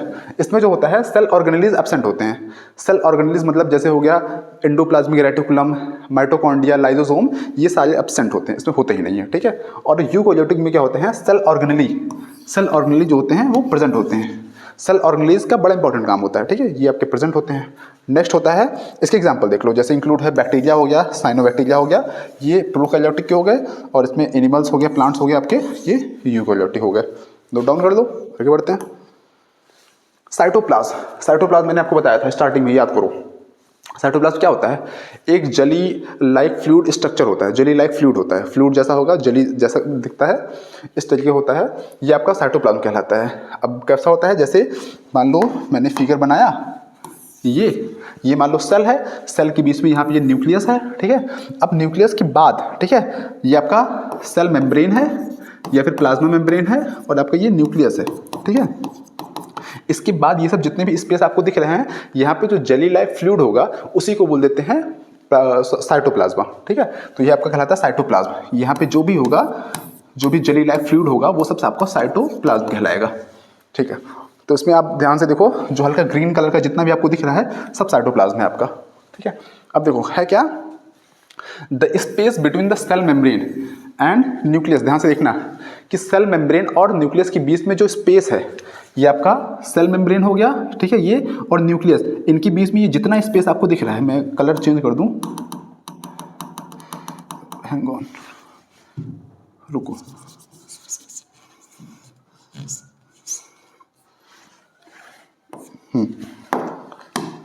हाँ, तो सेल मेम्ब्रेन और न्यूक्लियस इनके बीच में जितना भी स्पेस है, तो बोला गया है the space between the cell membrane, space between the cell membrane और किसमें, न्यूक्लियस, इनके बीच में जो स्पेस है remains filled with jelly like fluid, वो हमेशा फिल होता है किससे, जेली लाइक फ्लूइड से। मतलब यहाँ पे एक जेली लाइक फ्लूइड जो होता है फिल होगा चारों तरफ, ठीक है, जेली लाइक फ्लूइड जो होगा फिल होगा, और इसी को बोलते हैं कॉल्ड साइटोप्लाज्म। बस, तो ये सब जितने भी फ्लूइड दिख रहे हैं इसी को हम लोग बोलते हैं साइटोप्लाज्म। सिंपल सा डेफिनेशन है कि सेल मेम्ब्रेन और न्यूक्लियस के बीच में जितना भी स्पेस है उसमें क्या, कुछ जेली लाइक फ्लूइड जो होता है वो हमेशा फिल्ड होता है, और उसी जेली लाइक फ्लूइड को, फ्लूइड मतलब जिसके अंदर फ्लो करने की एबिलिटी हो, उसी को बोल देते हैं साइटोप्लाज्म। क्लियर? चलो ये हो गया।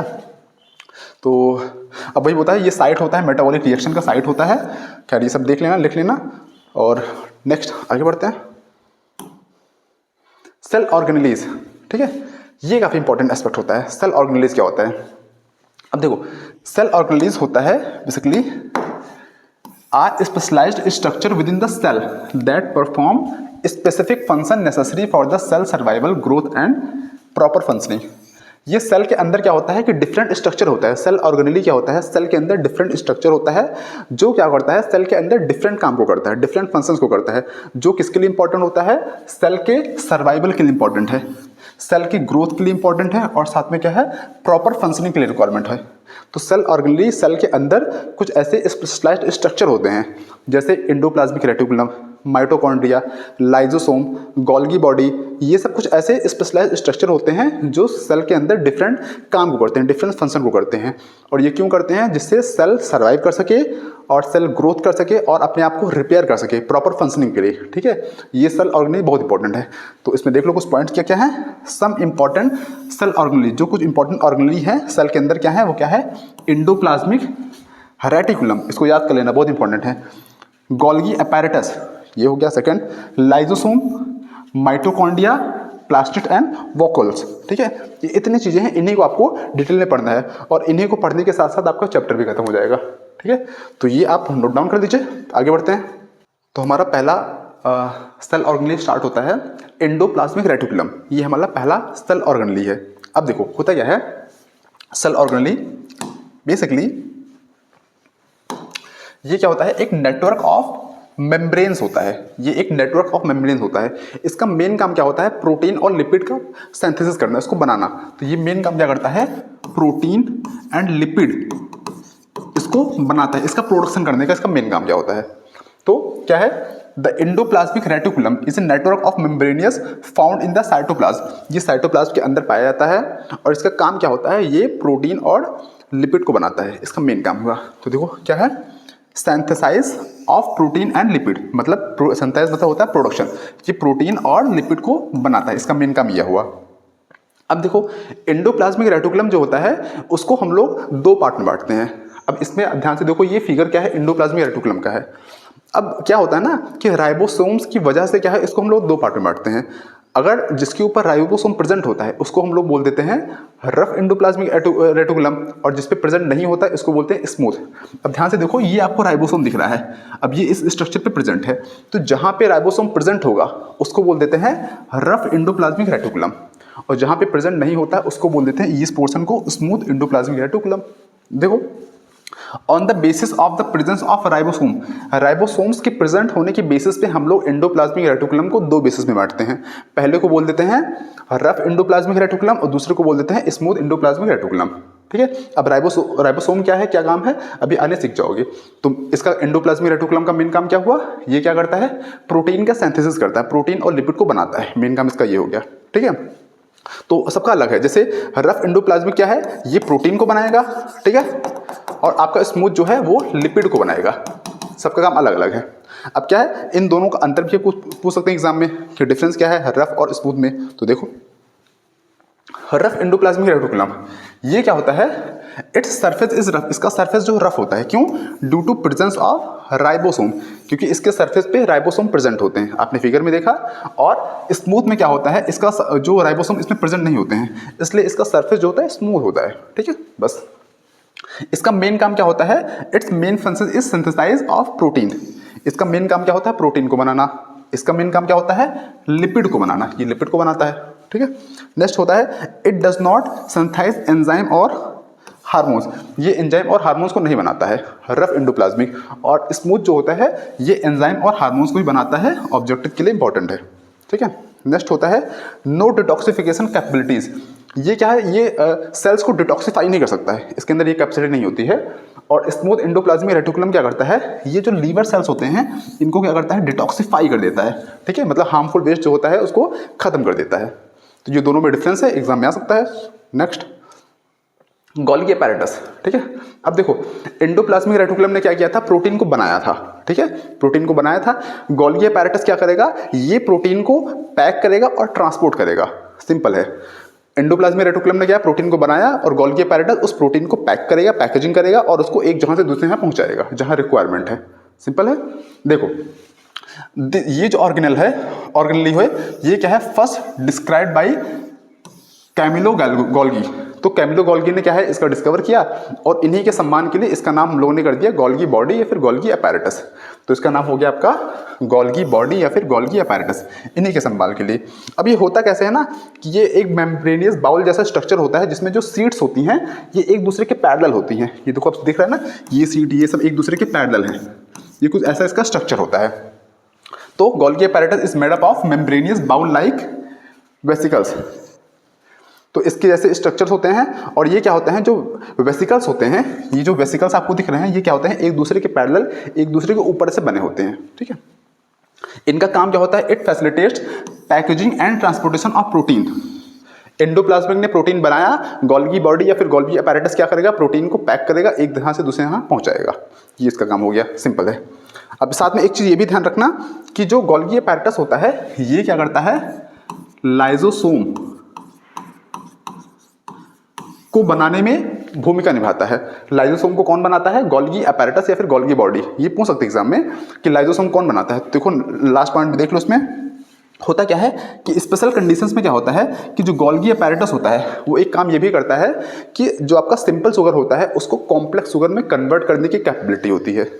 तो गोल्गी अपैरेटस प्रोड्यूस करता है क्या, कॉम्प्लेक्स शुगर प्रोड्यूस करता है। कहाँ से, फ्रॉम सिंपल शुगर से, मतलब सिंपल शुगर से वो कॉम्प्लेक्स शुगर भी प्रोड्यूस कर देता है। इसके अंदर ये भी कैपेबिलिटी होती है। और it is also involve in the formation of lysosome.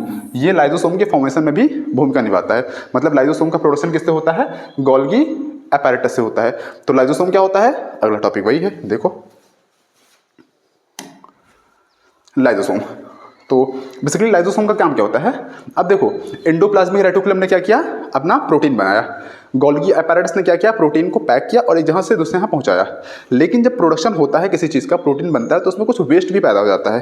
तो जो वेस्ट होता है, वेस्ट को कौन डिस्पोज करता है, वेस्ट को खत्म करने का, डाइजेस्ट करने का काम क्या होता है, लाइजोसोम। ये क्या करता है, वेस्ट को डाइजेस्ट कर जाता है, खत्म कर देता है।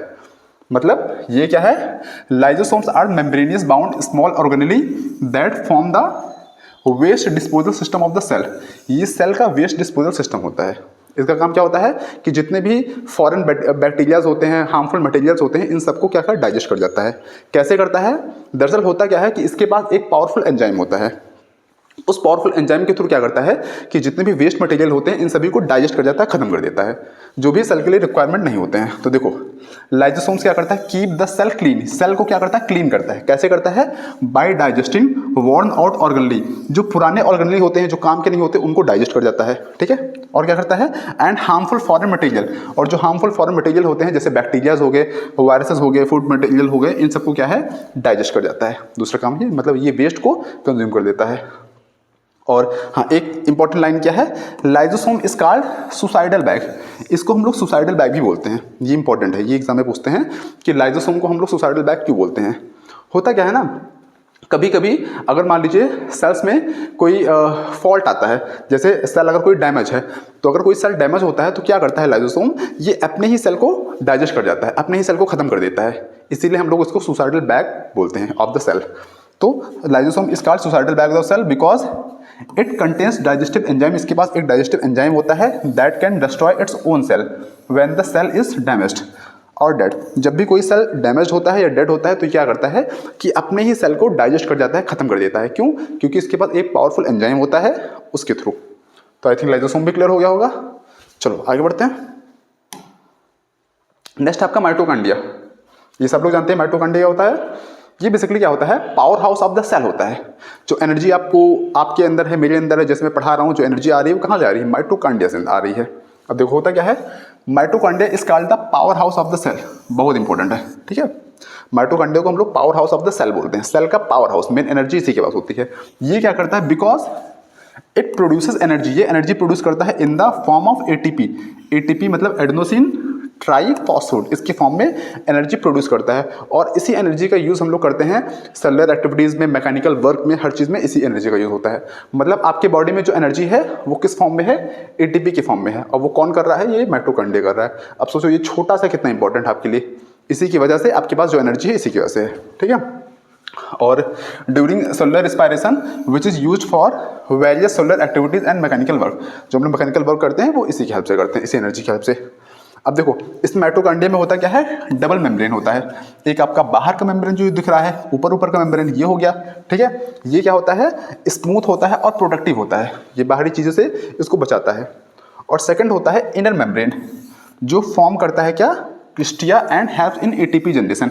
एटीपी के बनाने में, एनर्जी को प्रोड्यूस करने में जो ये आपका इनर मेम्ब्रेन है ये हेल्प करता है। और हाँ, ये they possesses their own DNA, ribosome and enabling protein synthesis. मतलब ये आपका माइटोकॉन्ड्रिया खुद का डीएनए बनाता है, ठीक है, और खुद का इसके पास राइबोसोम होता है, और साथ साथ में खुद का प्रोटीन भी बनाता है। ये नई चीज़ है। तो आपका माइटोकॉन्ड्रिया क्या करता है, खुद का डीएनए होता है इसके पास, खुद का राइबोसोम बनाता है और खुद की प्रोटीन बनाता है, ठीक है। ये हो गया। Next plastids. प्लास्टिड्स आपको ये बता दूं, प्लास्टिड्स जो होता है सिर्फ प्लांट सेल में होता है, पहले बात ये समझ लो, ठीक है। प्लास्टिड्स जो होता है ओनली फॉर प्लांट सेल में होता है, सिर्फ प्लांट सेल में होता है।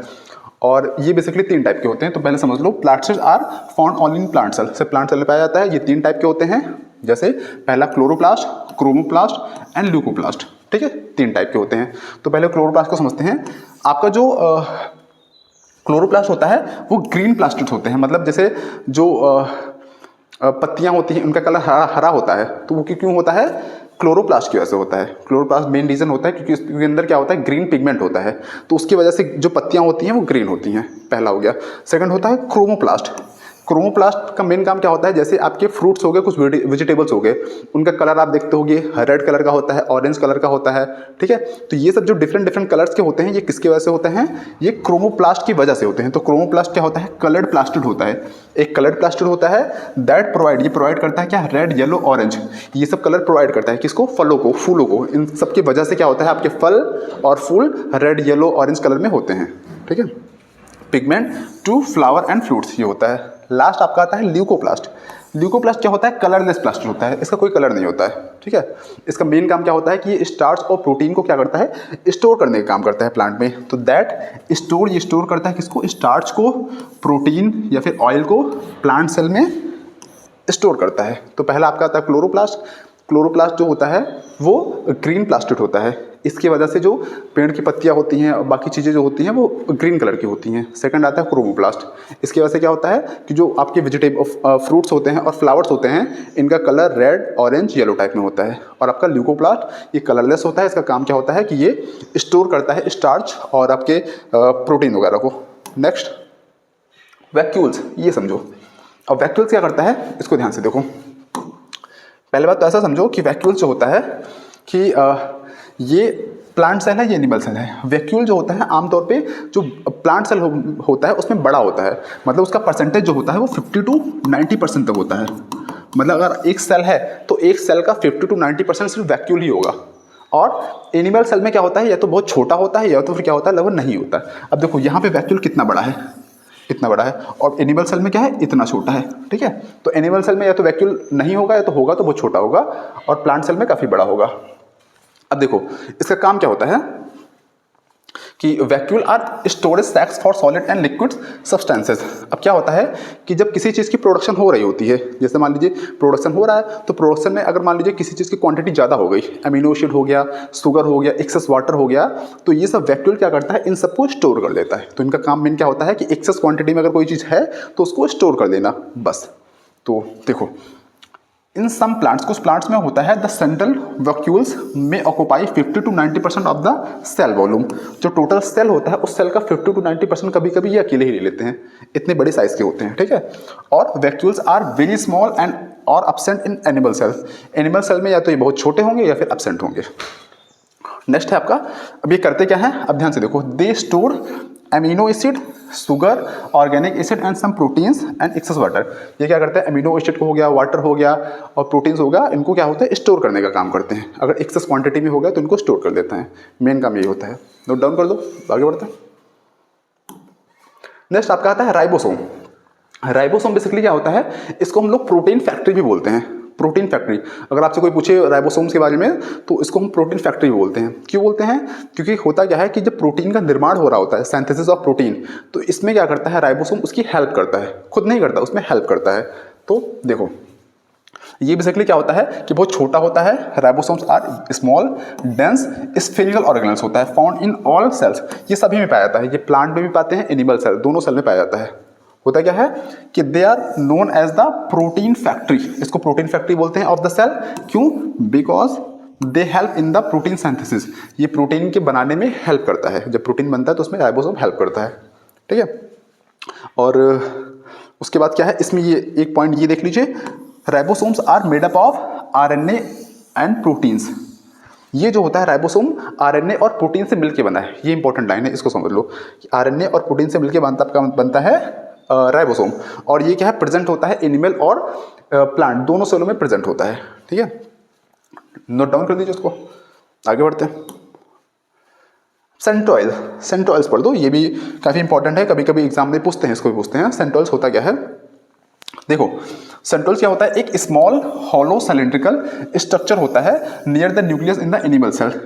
तो पहले तो ये समझ लो कि सेंट्रोइल्स जो होता है सिर्फ एनिमल सेल में पाया जाता है, सिर्फ एनिमल सेल में पाया जाता है।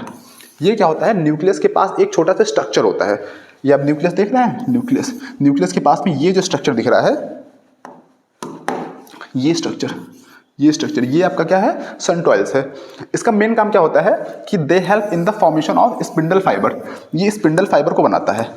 अब स्पिंडल फाइबर होता क्या है, स्पिंडल फाइबर बनाने में होता क्या है कि जब सेल डिवीजन होता है तो ये स्पिंडल फाइबर क्या करता है, क्रोमोसोम्स को सेपरेट करता है। तो ये आपका सेंट्रोइल्स क्या करता है, ये आपका स्पिंडल फाइबर बनाता है। और स्पिंडल फाइबर क्या करता है, जब भी आपका सेल्स का डिवीजन होता है, जब सेल्स का डिवीजन होता है during the cell division which separates the chromosome, और ये क्या करता है, क्रोमोसोम को सेपरेट करता है। सेल डिवीजन हुआ तो क्रोमोसोम बना और क्रोमोसोम्स को ये अलग अलग करता है, ठीक है। इसका काम होता है, स्पिंडल फाइबर का काम हुआ। और centrioles are present only in animals, ये सिर्फ एनिमल सेल में प्रेजेंट होता है। ये आपका प्लांट सेल में क्या होता है, एब्सेंट होता नहीं होता है, ठीक है। चलो फिगर इतना इंपॉर्टेंट नहीं है, बट आपको ये क्लियर होना चाहिए क्या है। नेक्स्ट की पॉइंट्स कुछ, अब ये देख लो, ये भी इंपॉर्टेंट है, आपको ये जानना चाहिए क्या है, क्या ये डबल मेम्ब्रेन बाउंड क्या है। न्यूक्लियस, इसमें डबल मेम्ब्रेन होता है, माइटोकॉन्ड्रिया, प्लास्टिड, इसमें सब में डबल मेम्ब्रेन होता है। सिंगल मेम्ब्रेन के हैं, इनको याद कर लो, अच्छे से लिख के रट्टा मान लो।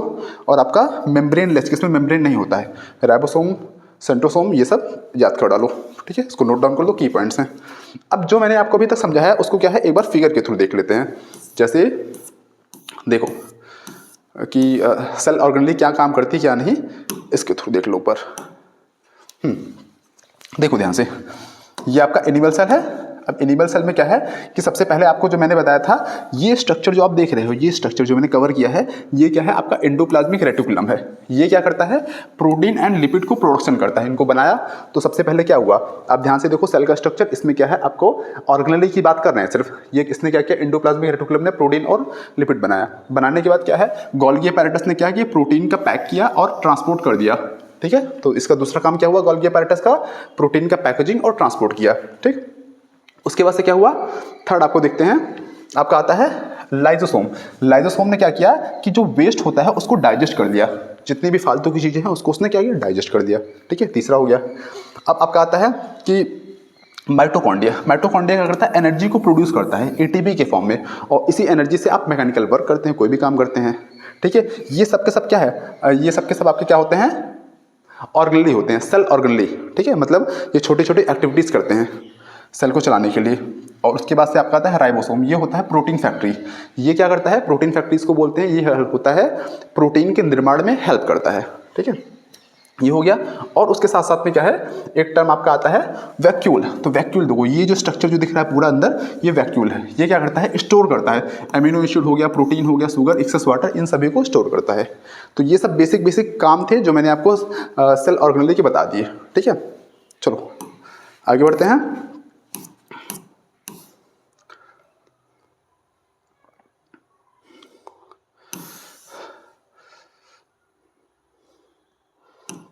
की पॉइंट्स हो गए थे।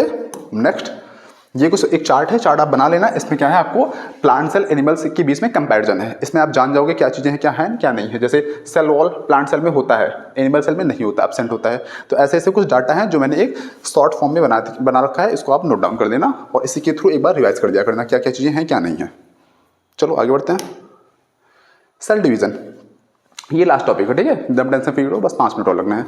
सेल डिवीजन होता क्या है, एक ऐसा प्रोसेस होता है, the process by which new cells are produced by old cells. तो सेल डिवीजन एक ऐसा प्रोसेस होता है जिसमें एक नई सेल बनती है, किसके हेल्प से, ओल्ड सेल की हेल्प से। जो सेल प्रेजेंट होती है पहली, ओल्ड सेल जो होती है, इसी की हेल्प से एक नई सेल बनती है। इस प्रोसेस को बोल देते हैं सेल डिवीजन। ठीक है, अब होता क्या है, क्यों बनती है न्यू सेल, क्यों बनती है new cell, for growth, cell replacement and reproduction. अब आदमी को ग्रोथ करना है तो उसके लिए, जैसे छोटा बच्चा है तो सेल नहीं बनेंगे तो ग्रोथ नहीं हो पाएगा उसके लिए। और सेल रिप्लेसमेंट, अगर मान लीजिए कोई पुरानी सेल खराब हो गई है तो उसके लिए फिर नई सेल लगातार आती रहती है, उसके लिए हो गया। अब जो होता है, ये सेल डिवीजन बेसिकली 3 टाइप का होता है। ठीक है, 3 टाइप का होता है, लेकिन मेनली 2 टाइप लोग पढ़ते हैं। पहला होता है बाइनरी फिजन। बाइनरी फिजन जो होता है सेल डिवीजन का सबसे सिंपलेस्ट फॉर्म होता है। जैसे बैक्टीरिया होता है, बैक्टीरिया में जो सेल डिवीजन होता है वो इसी के थ्रू होता है। ठीक है, सबसे सिंपलेस्ट प्रोसेस होता है। फिर आता है जो मेन होता है, मेन आपका मिटोसिस एंड मियोसिस, ये 2 प्रोसेस होता है। ठीक है, मिटोसिस मियोसिस। अब इसको ध्यान से समझ लेते हैं क्या है, बहुत सिंपल है। जैसे जो आपका ओल्ड सेल है, हैंग ऑन, जो आपका ओल्ड सेल है, ठीक है, ये मान लो ओल्ड सेल है, इसको हम लोग बोल देते हैं क्या, पेरेंट सेल। ये कहा जाएगा पेरेंट सेल। ठीक है, और इसके थ्रू जो नया सेल बनेगा, ठीक है, इसके थ्रू जो नया सेल बनेगा उसको हम लोग क्या बोलते हैं, डॉटर सेल। डॉटर, सन सेल नहीं, डॉटर सेल। ठीक है, लड़कियों के नाम पे रखा गया है, तुम लोग के नाम पे नहीं रखा गया, क्योंकि आप लोग उसके पात्र नहीं हो ना, तुम लोग उसके पात्र होते तो रखा जाता है। तो पेरेंट सेल, उसके थ्रू जो सेल डिवीजन के थ्रू जो बनता है उस सेल को बोलते हैं डॉटर सेल। ठीक है, अब मिटोसिस के प्रोसेस में होता क्या है, ये प्रोसेस आपका मिटोसिस का है। इस प्रोसेस में होता क्या है कि आपका जो पेरेंट सेल है, ये जब डिवाइड होता है तो पेरेंट सेल जब 2 डॉटर सेल में डिवाइड होता है, ध्यान से सुनना, पेरेंट सेल जब 2 डॉटर सेल में डिवाइड होता है तो उस प्रोसेस को बोल देते हैं मिटोसिस। अब देखो, ये पेरेंट सेल था, ठीक है, ये डिवाइड हुआ किसमें, 2 डॉटर सेल में डिवाइड हुआ, तो इस प्रोसेस को बोल देते हैं मिटोसिस। ठीक है, इसमें एक चीज ये भी है कि पेरेंट सेल के पास जितना क्रोमोसोम होगा, जैसे मान लो इसके पास 10 क्रोमोसोम है, तो जो डॉटर सेल आएंगे उन सबके पास भी उतना ही क्रोमोसोम होगा। तो इसका मतलब इसके पास भी 10 होगा, इसके पास भी 10 क्रोमोसोम होगा। क्लियर। मियोसिस में क्या होता है, ध्यान से देखो, मियोसिस में जो पेरेंट सेल डिवाइड होता है तो उसमें क्या है कि 2 डॉटर सेल में डिवाइड नहीं होता है, 4 डॉटर सेल में डिवाइड होता है। 1 2 3 4 डॉटर सेल में डिवाइड हुआ। इसमें एक चीज और होता है कि जो पेरेंट सेल के पास जो क्रोमोसोम होता है, जैसे 10 है मान लो, तो इन जो डॉटर सेल में जो डॉटर सेल्स है उनके पास जो क्रोमोसोम होगा वो पेरेंट सेल का हाफ हो जाएगा। यही अंतर है, मतलब इसके पास 10 है तो 10 का हाफ क्या होगा, 5। इसके पास 5, इसके पास 5, इसके पास 5, इसके पास 5। सिंपल। मिटोसिस में क्या हुआ कि आपका जो पेरेंट सेल है वो 2 डॉटर सेल में डिवाइड हुआ, क्रोमोसोम्स बराबर डिस्ट्रीब्यूट होंगे। मियोसिस में क्या होगा, जो पेरेंट सेल होगा वो 4 डॉटर सेल में डिवाइड होगा और जो क्रोमोसोम्स होंगे वो पेरेंट सेल का हाफ हो जाएगा। मतलब ये 10 है तो 5 5। ठीक है, चलो एक बार कंपैरिजन भी देख लो उनके बीच में। कंपैरिजन क्या है मिटोसिस मियोसिस में। मियोसिस में ये इक्वेशनल डिवीजन होता है और ये आपका रिडक्शनल डिवीजन होता है। सेकंड है, इसमें 2 डॉटर सेल्स होते हैं, बनती हैं, इसमें 4 डॉटर सेल्स बनती हैं। ठीक है, और क्या होता है, डॉटर सेल्स जो होते हैं, daughter cells have the same number of chromosome as the parent cell. Parent cell के पास जो क्रोमोसोम होता है वही सेम क्रोमोसोम क्या होता है कि डॉटर सेल्स के पास होता है। मिटोसिस में, मियोसिस में क्या होता है कि daughter cells have the half the number of the chromosomes as the parent cell. मतलब पेरेंट सेल के पास जो क्रोमोसोम होते हैं उनका हाफ जो होता है डॉटर सेल के पास क्रोमोसोम आता है। ठीक है, तो इसमें आधा हो जाता है क्रोमोसोम। और it helps in the growth and repair of the injured tissues. जैसे आपको कहीं चोट लगती है, ठीक है, तो चोट जब लगती है तो क्या होता है, आप देखते हो धीरे धीरे खुद ही ठीक हो जाता है। तो ये क्या किस में काम आता है, ये ग्रोथ और रिपेयरिंग में काम आता है, ग्रोथ करता है और रिपेयर कर देता है खुद को। और it is responsible for the production of gamete. Gamete आप आगे चल के पढ़ोगे गैमीट क्या है, अभी के लिए कोई ज़रूरत नहीं है। गैमीट के प्रोडक्शन में ये इसका काम आता है, मियोसिस का। चलो आगे बढ़ते हैं। अब कुछ क्वेश्चन देख लो जल्दी जल्दी, ठीक है, चैप्टर ऑलमोस्ट आपका खत्म है, कुछ क्वेश्चन देख लो। कुछ मैं क्वेश्चन आपको करा दे रहा हूँ यहाँ पे, कुछ आपको होमवर्क भी दे रहा हूँ, घर पे करना, ठीक है। देखो तो सबसे पहला क्या है, who discovered the cell for the first time. सबसे पहले सेल को किसने डिस्कवर किया, आपको पता है, रॉबर्ट हुक, करेक्ट। ये सब रॉन्ग है, ठीक है, रॉबर्ट हुक ने सबसे पहले सेल को डिस्कवर किया था, ठीक है, पता है आपको। नेक्स्ट है the cell theory was proposed by. Cell theory सबसे पहले किसने दिया था, हुक एंड ल्यूवेनहॉक नहीं, वाटसन भी नहीं, मेंडल भी नहीं, Schleiden and Schwann. Schleiden and Schwann ने सबसे पहले सेल थ्योरी दिया था, ठीक है, ये option correct. Next, which cell organelle is known as the power house of the cell. आपको अभी अभी पढ़ा कि power house of the cell किसको बोलते हैं, माइटोकॉन्ड्रिया। तो माइटोकॉन्ड्रिया कहाँ है, यहाँ, option D is correct. Next, cell wall is made up of. पहले ही टॉपिक में था, सेल वॉल किससे मिलकर बना होता है, सेलुलोज। तो सेलुलोज कहाँ पे है देख लो, C, option C is correct, cellulose, ठीक है। Next, ribosomes are responsible for. Ribosome किसके लिए रिस्पॉन्सिबल होता है, प्रोटीन सिंथेसिस के लिए। मैंने बोला था कि it helps in the protein synthesis, तो यहाँ पे protein synthesis, option C is correct option. Simple simple है, जो आपने टॉपिक पढ़ा हुआ ना सारे क्वेश्चन उसी से मिलने हैं, अलग से कुछ नहीं है। नेक्स्ट, विच ऑर्गेनेली कंटेन्स डाइजेस्टिव एंजाइम। किसके पास डाइजेस्टिव एंजाइम होता है, अभी आप लोग खुद सोच के बताओ, विच ऑर्गेनेली कंटेन्स डाइजेस्टिव एंजाइम। ये आप लोग के लिए क्या रहेगा, आपका होमवर्क रहेगा। आप लोग मुझे इसको कमेंट में करके बताना कि कौन से ऑर्गेनेली के पास क्या होता है कि डाइजेस्टिव एंजाइम होता है, ये कमेंट बताना। नेक्स्ट, अब देखो, why are mitochondria called the power house of the cell. उसको power house of the cell क्यों बोलते हैं, mitochondria produce energy for the cell through the respiration. Respiration के थ्रू वो आपका एनर्जी बनाता है, और ये एनर्जी को हम लोग यूज़ करते हैं किसके लिए, मैकेनिकल वर्क के लिए, सेलुलर वर्क के लिए यूज़ करते हैं। तो आपको मैंने सोल्यूशन दे रखा है, उसको आप देख लेना। Next, why do plants have the cell but animals do not have. ये मैंने आपको पहले बताया, ये क्वेश्चन हो भी चुका है, ठीक है, तो दोबारा नहीं करना है। What is the function of ribosome, why are they called protein factories. Ribosome का फंक्शन क्या होता है और इसको हम लोग प्रोटीन फैक्ट्री क्यों बोलते हैं। तो देखो, ribosome synthesize protein by linking amino acid. Ribosome मेन क्या होता है ना कि प्रोटीन फॉर्मेशन में हेल्प करता है, प्रोटीन को बनाने में हेल्प करता है। मेन काम इसका ये होता है, they are called protein factories because they produce all proteins required by the cell. इसका मेन काम, इसको प्रोटीन फैक्ट्री इसलिए बोलते हैं क्योंकि ये हर एक टाइप के प्रोटीन को बनाता है जिसकी रिक्वायरमेंट सेल्स को होती है। सेल्स को जैसे जैसे प्रोटीन चाहिए उन सभी टाइप्स के प्रोटीन्स को ही बनाने में रिस्पॉन्सिबल होता है, इसीलिए हम लोग इसको क्या बोल देते हैं, प्रोटीन फैक्ट्री, ठीक है। तो आई होप क्या है कि आपका इसी के साथ चैप्टर खत्म हो गया, एंड आई थिंक आपको ये टॉपिक सारा क्लियर हो गया होगा और ये आपको लेक्चर काफ़ी अच्छा लगा होगा। तो अगर आपको लेक्चर पसंद आया है तो कमेंट कीजिए, लाइक कीजिए, और नेक्स्ट आपको कौन सा वीडियो देखना है तो प्लीज़ शेयर कमेंट करके जरूर बताइए। तब तक के लिए थैंक यू, बाय बाय।